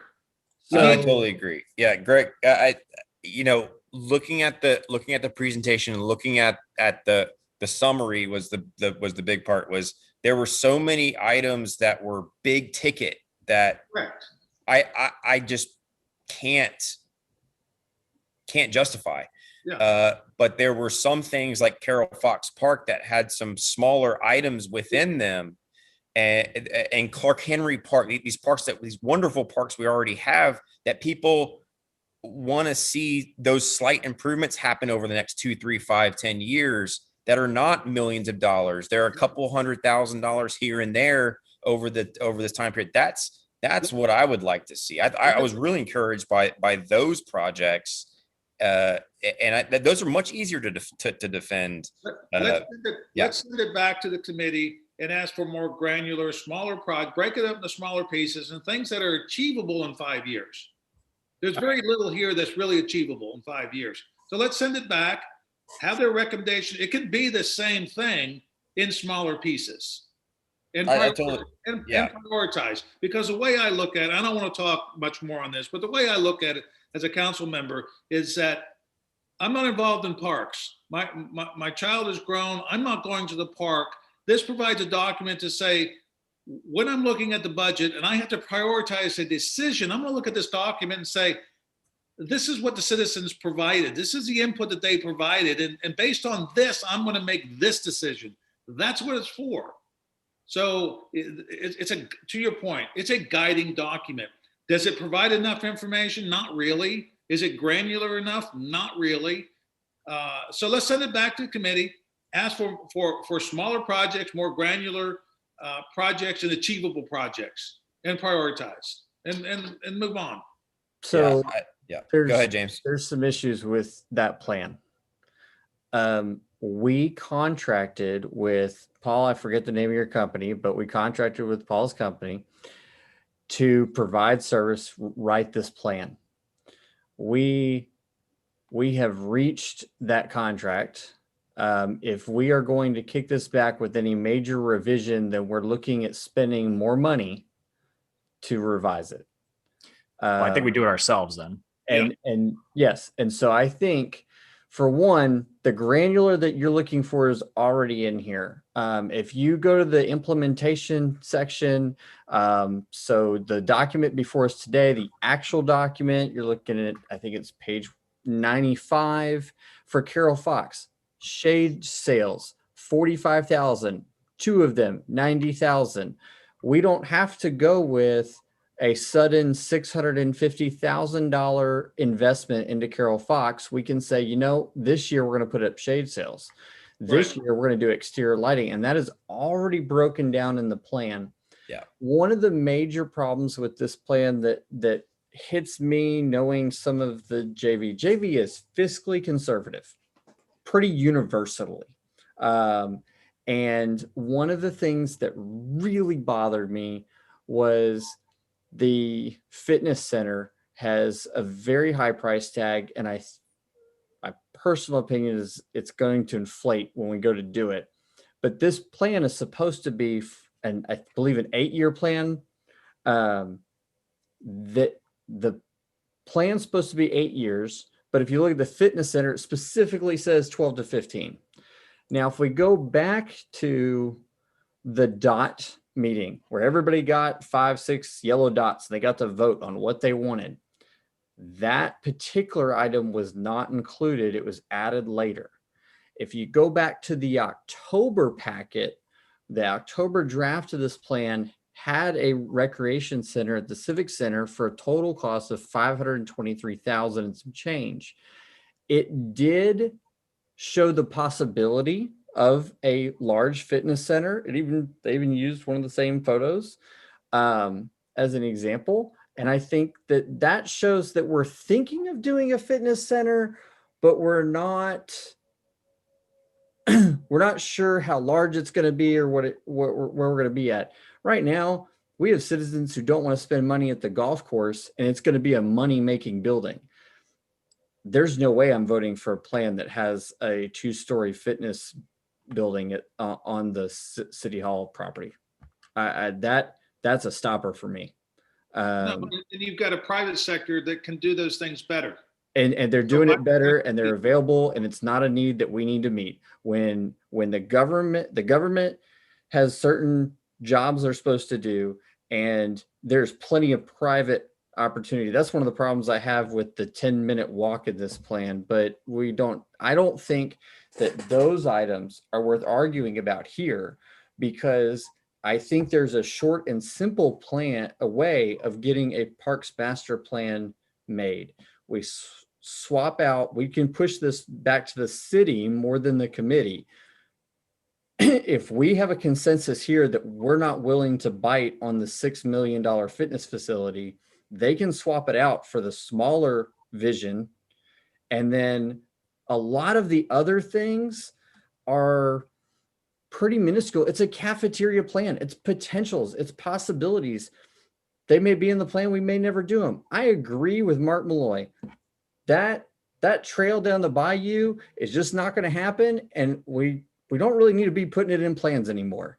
But I don't think I think I'm kind of one of the only ones that does. The other problem I have with this plan is there's, I forget which page, it talks about funding, implementation. In the implementation page, it talks about page 91, general obligation bonds, certificates of obligation. How many times have we talked in budget meetings saying we're not going out for bonds anymore? Well, then we need to stop putting it in our product. If we're not going to go for bonds, stop talking about it as a funding source. I'm going to shut up now. I think there's a simple and easy way to make this happen without delaying this any further. So that way we can still go out for grants in the fall and we don't hit a problem. I don't want to pay a contractor more money to revise a cafeteria plan. Right. I think line item by line item, there's plenty, the information is there. And I think that rather than approving this plan as it is, which is not the recommendation of the committee that we tasked to look over it, is to take it back within our own city government, look at what is actually, as Greg said, what is actually achievable in the next 5 years. First of all, let's take that facility, that $6 million facility. No, that's just not doable. And let's make it something that we come together and is palatable. And like I said, I want something that is defendable, not defendable, but championed by people like Doris and the people on her committee and us, not just defending, but championed. We want to see this. There are plenty of recommendations in this plan that people really, really, really want to see. And we need to see those. They're in there. We got to go through it, take those in, make a plan that people can get behind. So it being 10:30 p.m., I think what we need to do is table this, or I don't know, action. Take no action on it. And I think Robert and Austin, you guys have heard what we have to say and what we're looking for. Did Drew or Gary have any comment? Because I don't know if we. Yeah, Gary, did you have Gary, Drew? Sorry, I'm kind of taking over the conversation. No, I mean, go ahead, Drew. I was just going to say, I agree with most of whatever each one of you said, and I have no problem taking no action. Well, I hear what you're saying, and I don't have a problem with what you're saying, but I just think that you're taking parts of it and saying, we don't want it. And at this point, I don't think that's the decision to be made. It's an all-encompassing plan. They put the kitchen sink in it, and you have a master plan. I'm not sure. There's no movement on my screen. Yeah, okay. You're good. Okay. Y'all all went to sleep. I'm tired, man. Yeah. But anyway, it's a master plan, which is a good thing to have if you're going for the grants or anything. And I don't think you go no motion on it, because then it is just dies. And you've just spent a lot of money on this consulting firm, and they've given you a master plan. It'll be back. Yeah, we'll take it back up next month. We still have the plan. We still have it. Well, table it then. Go to just go to a new date. That's what you put it. You table it. You got to set a date. Nah, I think we just let the city bring it back. And I'm sorry, Paul, Bernadette Consultants, and y'all did a fabulous plan. This is Sure. I've seen some parks plans, and y'all really went to task with this and did a fantastic job fleshing some of these things out. I'm sorry we're not going to go with some of them, but you did a fantastic job. Yeah, that's the thing is we have it. It's still it's not like we don't approve it. It just goes in the shredder. We have it. It has items in it that are absolutely achievable, things that citizens absolutely want, things that we need, things that we can definitely budget for within the next 5-10 years. It's just there's some things that are too pie in the sky for anybody to really say. Even for a master plan, there's just some things in there that no one here wants to put their stamp on. And so I'm not saying table it and bring it back at a specific date. I'm saying let's take no action. Austin's sitting here listening to us talk. Robert's sitting here listening to us talk. They know what we're saying. Let's take that data. Let's take this plan that we've paid for, which is not a waste of money. It's a thing that we have with achievable recommendations and an implementation plan on a lot of those things. And let's make it a little more realistic for what we know we are trying to accomplish and what Doris's committee has put forward, and their reservations have been documented as well. James has participated in those sessions. Robert has been in those sessions. He has heard what Doris's committee, what those people who have committed their time have said. That's what we're recommending. We're taking no action, but there's going to be action. It's going to be something that comes forward that's a little more tailored towards Jersey Village and something a little more reasonable that we can all champion and get behind, and not, I keep saying defend, and I don't mean to say that. I mean, I want something that people can champion and get on board and everyone's excited to look forward to, and not dreading something going in the CIP that we're going to get comments about and it's going to become, contentious. Yeah, I don't think this master plan is going into CIP. Like I said, it's just encompassing things. I just don't want it to die. Sure. Because we need a master plan, and I think some direction needs to be given to Austin or Doris tonight going forward. I think they've heard us, and they've to your point, Gary. I understand your concern. I don't want it to die either, but we're doing the complete opposite. If we're going to take it and make sure that it actually is tailor-made for our budget, for our citizens, for our needs, to match the fiscal conservative nature of our city, to improve upon the facilities we either already have or enhance the land we already have as parkland. That's what I'm looking to see. That's what they're hearing us say. They've been on this call the entire night. They hear us.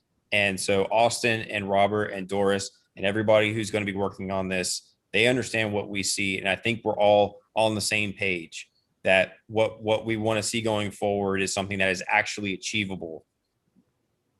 Sound good to everybody? Let's move on. Yeah. All right. Well, my thoughts exactly, Greg. Doris, I want to thank you very, very much for bringing your concerns and your committee's concerns. And that's exactly what we wanted to hear. So thank you very much. Y'all for listening. All right. With that, that's the last item on our agenda. Except Don't you have to call for a motion though? No, you do. Members of the meeting do, and if it doesn't get we just take no action. I mean, if you want to make a motion, Gary, go ahead. No, I'm saying that the mayor doesn't have the authority to let this issue drop. It's us that either decides to not make a motion or not second the motion, and not the mayor. Okay. According to what rules? Do you want me to say I'm looking for a motion and then no one say anything? I can do that. I mean, I'm not the expert on how the protocol is supposed to work. Well, we don't run by a set of rules. So yeah, somebody proposed back in 2017, I forget who it was, that we have rules of order, but we decided not to, and so we don't. Well, the mayor makes the rules up, so I guess if he wants to just go ahead and do it, that's fine. I'm gonna assume based on the conversation that no one's gonna make a motion, and so we're gonna take no action on it. Okay. Mayor and council comments. Bobby Warren.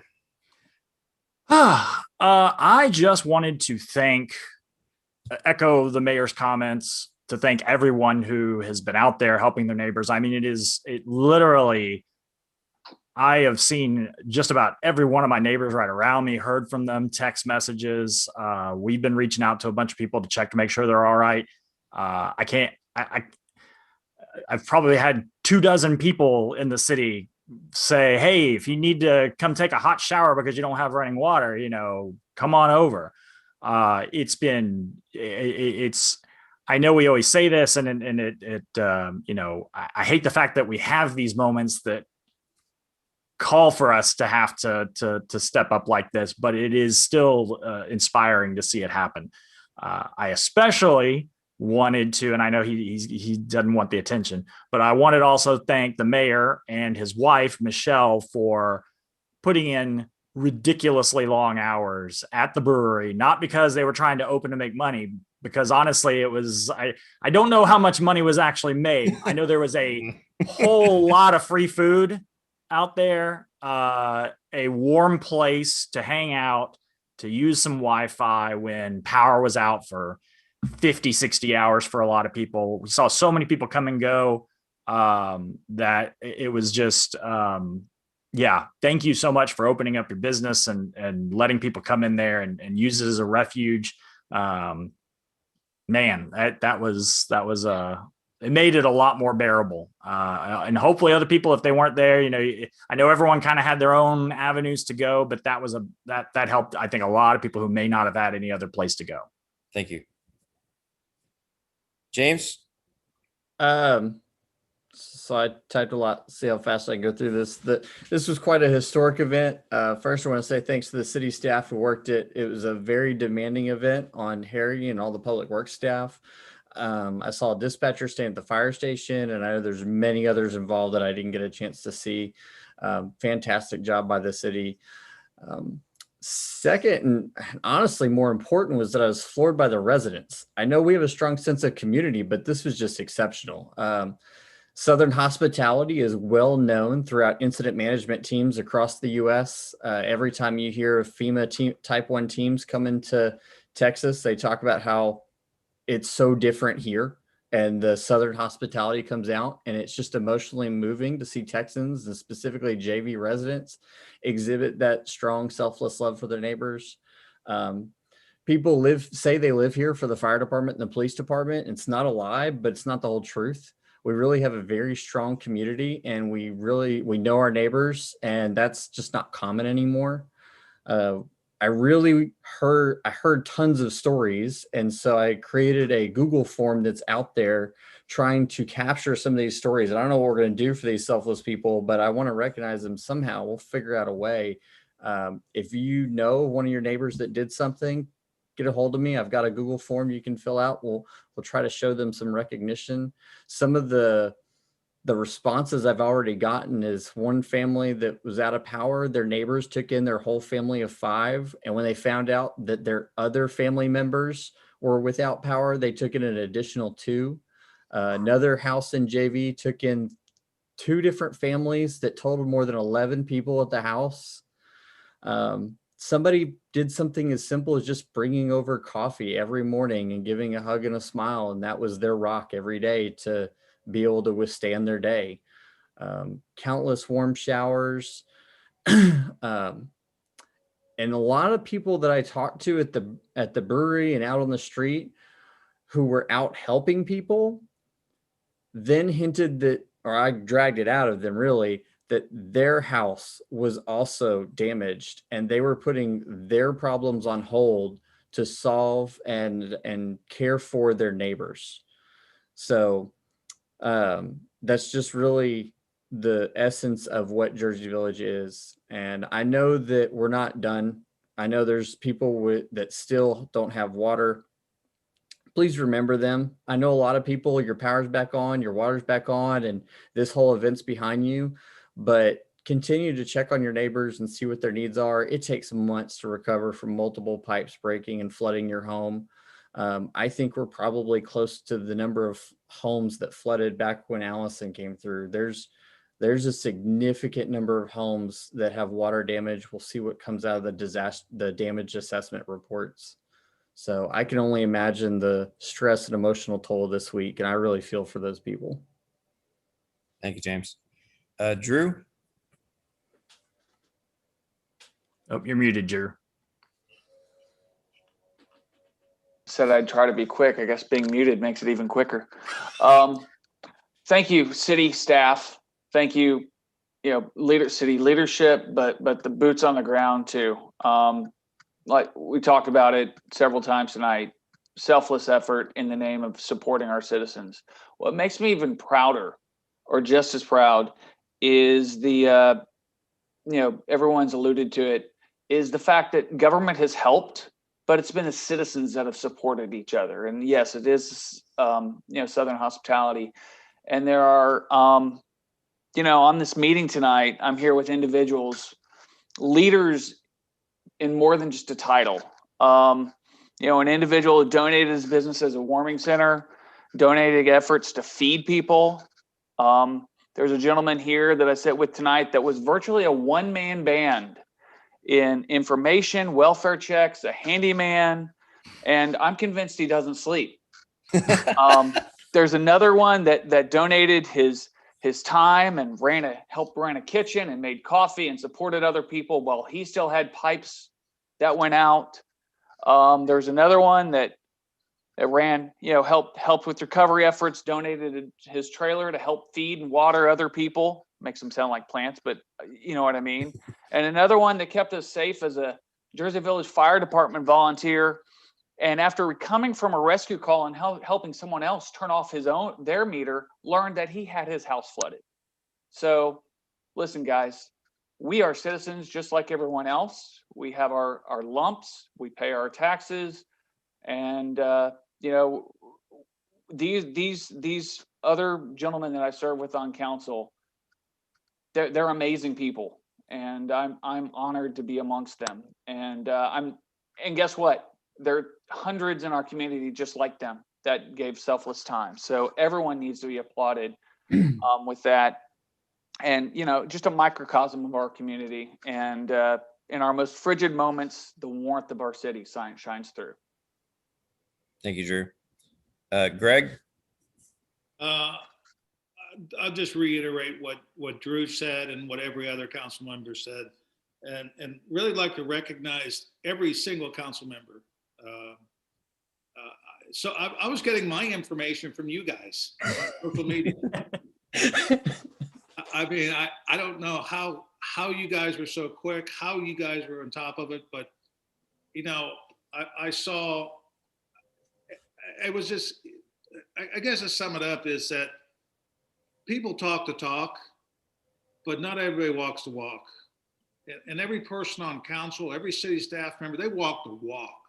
And that's remarkable.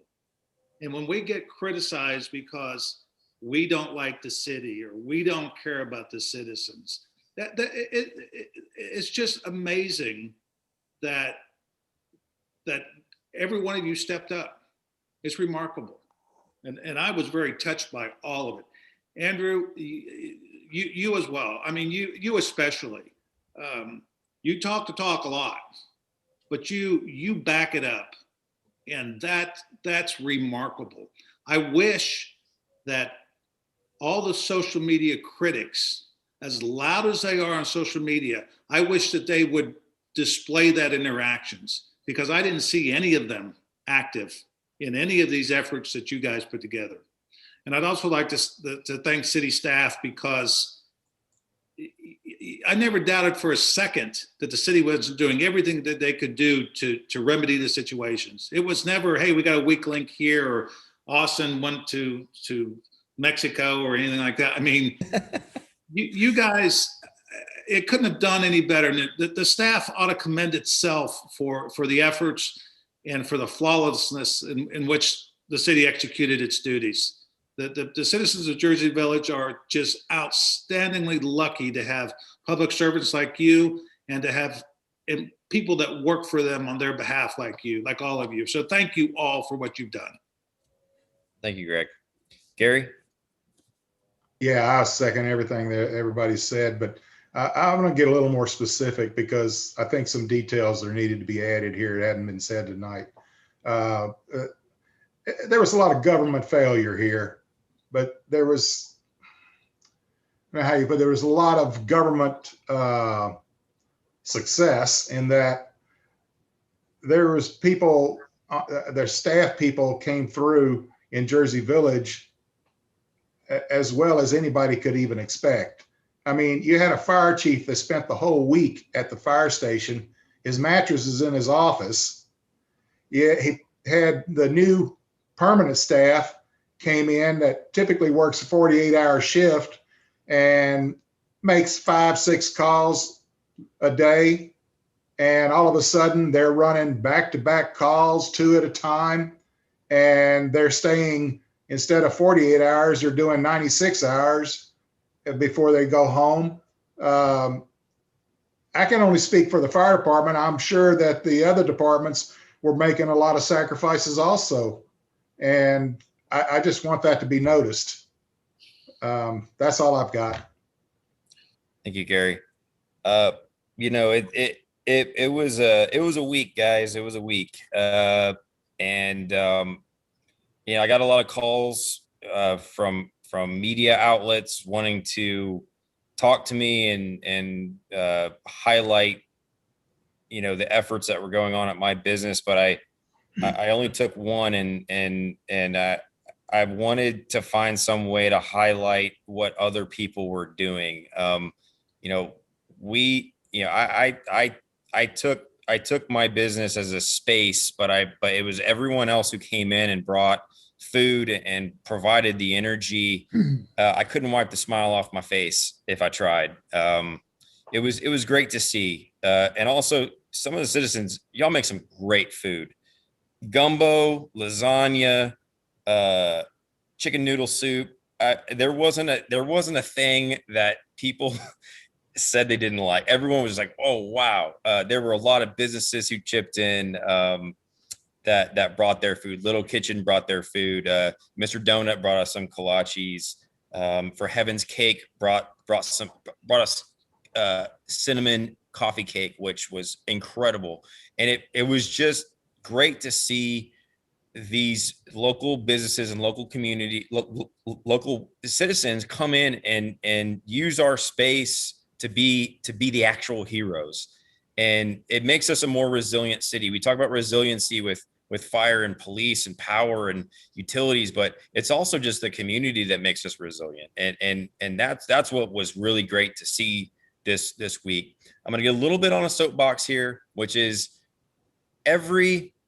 as Gary said, there were some government failures that were highlighted this week. Time and time again, since I've been on council, there's been a few hurricanes, a few floods. Now we have an ice storm. Time and time again, it's local government that steps up to actually help the people on the ground. It is our firefighters, our police department, our city manager, our police chief, our fire chief, our public works director, our neighbors, our local businesses that step up to help. During the pandemic, local businesses have to enforce all the regulations. During this situation, it was local government that had to step in and help, you know, fix water pipes and make sure the water was working and make sure the roads were clear. It's local government really is the backbone of how we survive these things. And time again, our state legislature comes in and takes more and more responsibility and power away from local government. I think that is wrong. So people who are asking what they can do, I think you need to pay attention to who you're putting into office on multiple levels and ask them, how much do they support local government decision makers and local government action? Off my soapbox. I want to thank James Singleton so much. While I was sleeping at the brewery for an entire week, he got a group of guys together and they helped fix my pipes at my house because my pipes broke. And unfortunately, all the patchwork they did worked, but one pipe did not over my kitchen. And so that's why I'm in this hotel lobby. But it was so great to see so many people stepping up and they didn't want any recognition. And so sorry, I'm recognizing you now, but you did a fantastic job. Everyone else on council did a fantastic job of filling, like I said earlier, they filled the void of information. It was a disaster that unfolded very slowly, like a train wreck, or like it was just one thing after another. Okay, now it's cold. Okay, now our power's off. Okay, now our water doesn't work. What's next? There was a lot of slow motion train wreck situation that was happening, and no one knew what was going to happen next. No one knew what the resolution was going to be, but it was great to see Austin put out information and Bobby put out information and Drew put out information.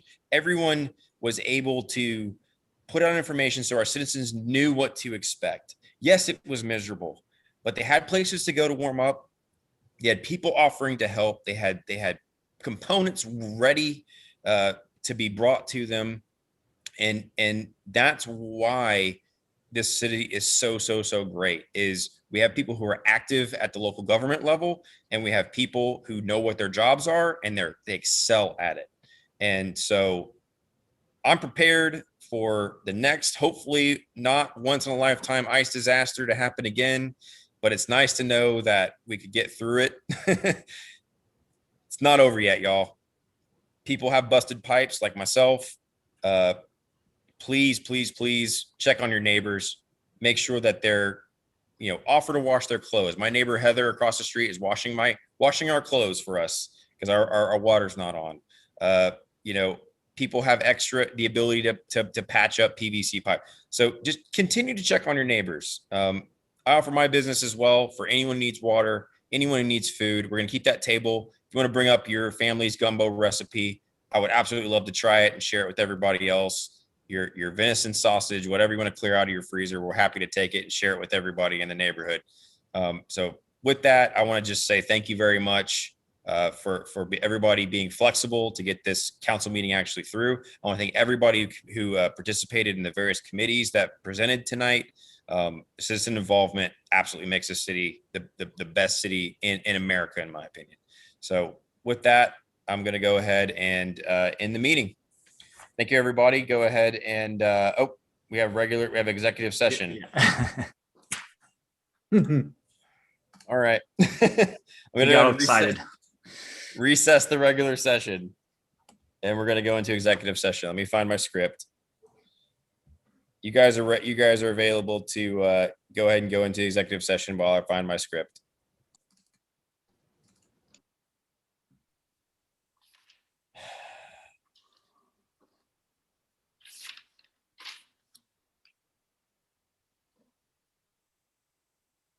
Or if you want, I can do it. I've got it. You go ahead, Bobby. All right. City Council is now going to retire to a closed session at 10:52 p.m. pursuant to the Texas Open Meetings Act in connection with the following items. 1, pursuant to the Texas Open Meetings Act, Section 551.087, conduct deliberations regarding economic development negotiations to locate a retail service center within Jersey Village. We will return to open session and continue with the remainder of tonight's agenda after the closed session deliberations are concluded. All right. Council adjourned from the executive session at 10:57 p.m. and no official action was taken. Moving to item L1, consider resolution number 2021-15, authorizing the city manager to enter into the first amendment to the Chapter 380 Economic Development Agreement with Gordon Northwest Village LP. Austin. Oh, you're muted. Mayor, councilors, this would just authorize me to enter into the First Amendment as discussed in executive session. All right. Looking for a motion on the item. I move that we approve resolution 2021-15. Second. I have a motion and a second. Any more discussion on the topic? Seeing none, all those in favor? Aye. Any opposed? Any abstentions? Motion carries. We'll adjourn the meeting. Thanks, everybody. Good night. Thanks, Al.